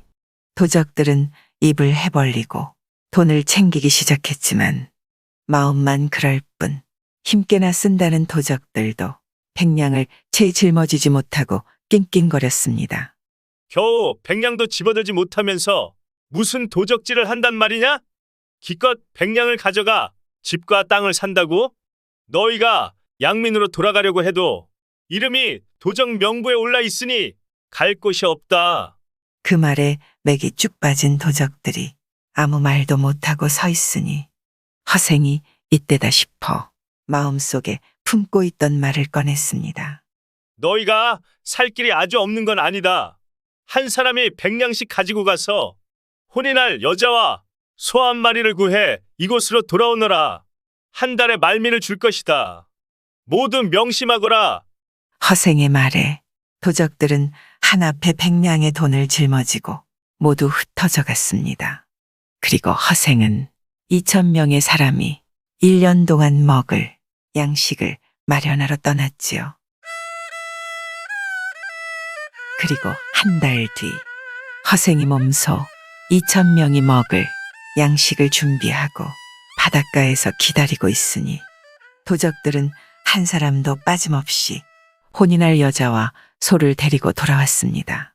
그리고 허생이 그들과 그들이 데려온 여인들과 소를 배에 태워 바다로 나아갔습니다. 도적들은 구성진 뱃노래를 부르며 부지런히 노를 저었고 마침내 드넓은 바다 한가운데 떠있는 빈 섬이 눈에 들어왔지요.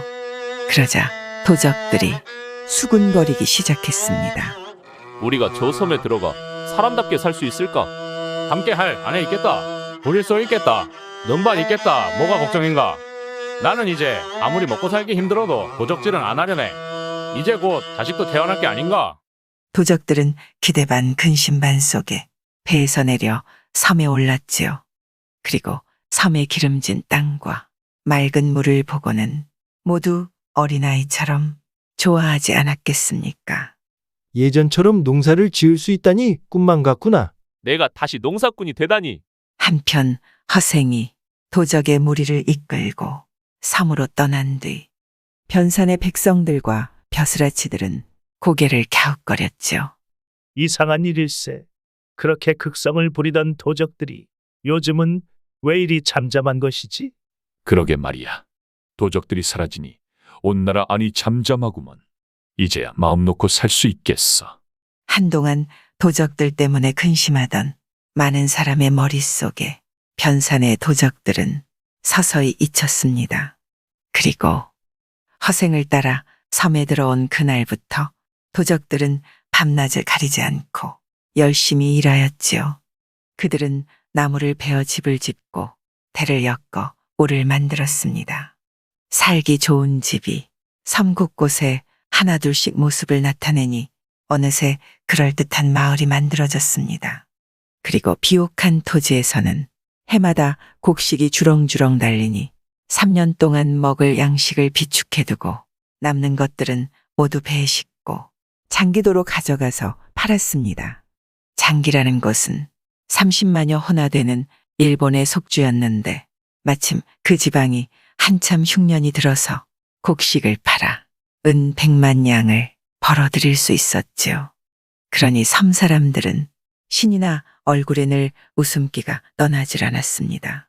하지만 허생의 표정은 덤덤하기만 했지요. 이제 나의 조그만 시험이 끝났구나. 허생은 다시 무언가를 결심한 듯 섬 사람들을 모아놓고 말했습니다. 내가 처음 너희들과 이 섬에 들어올 땐 먼저 이 섬을 먹고 살 걱정이 없는 풍요로운 곳으로 만든 다음 너희가 익히기 쉬운 글자를 따로 만들고 의복도 새롭게 정하려 하였다.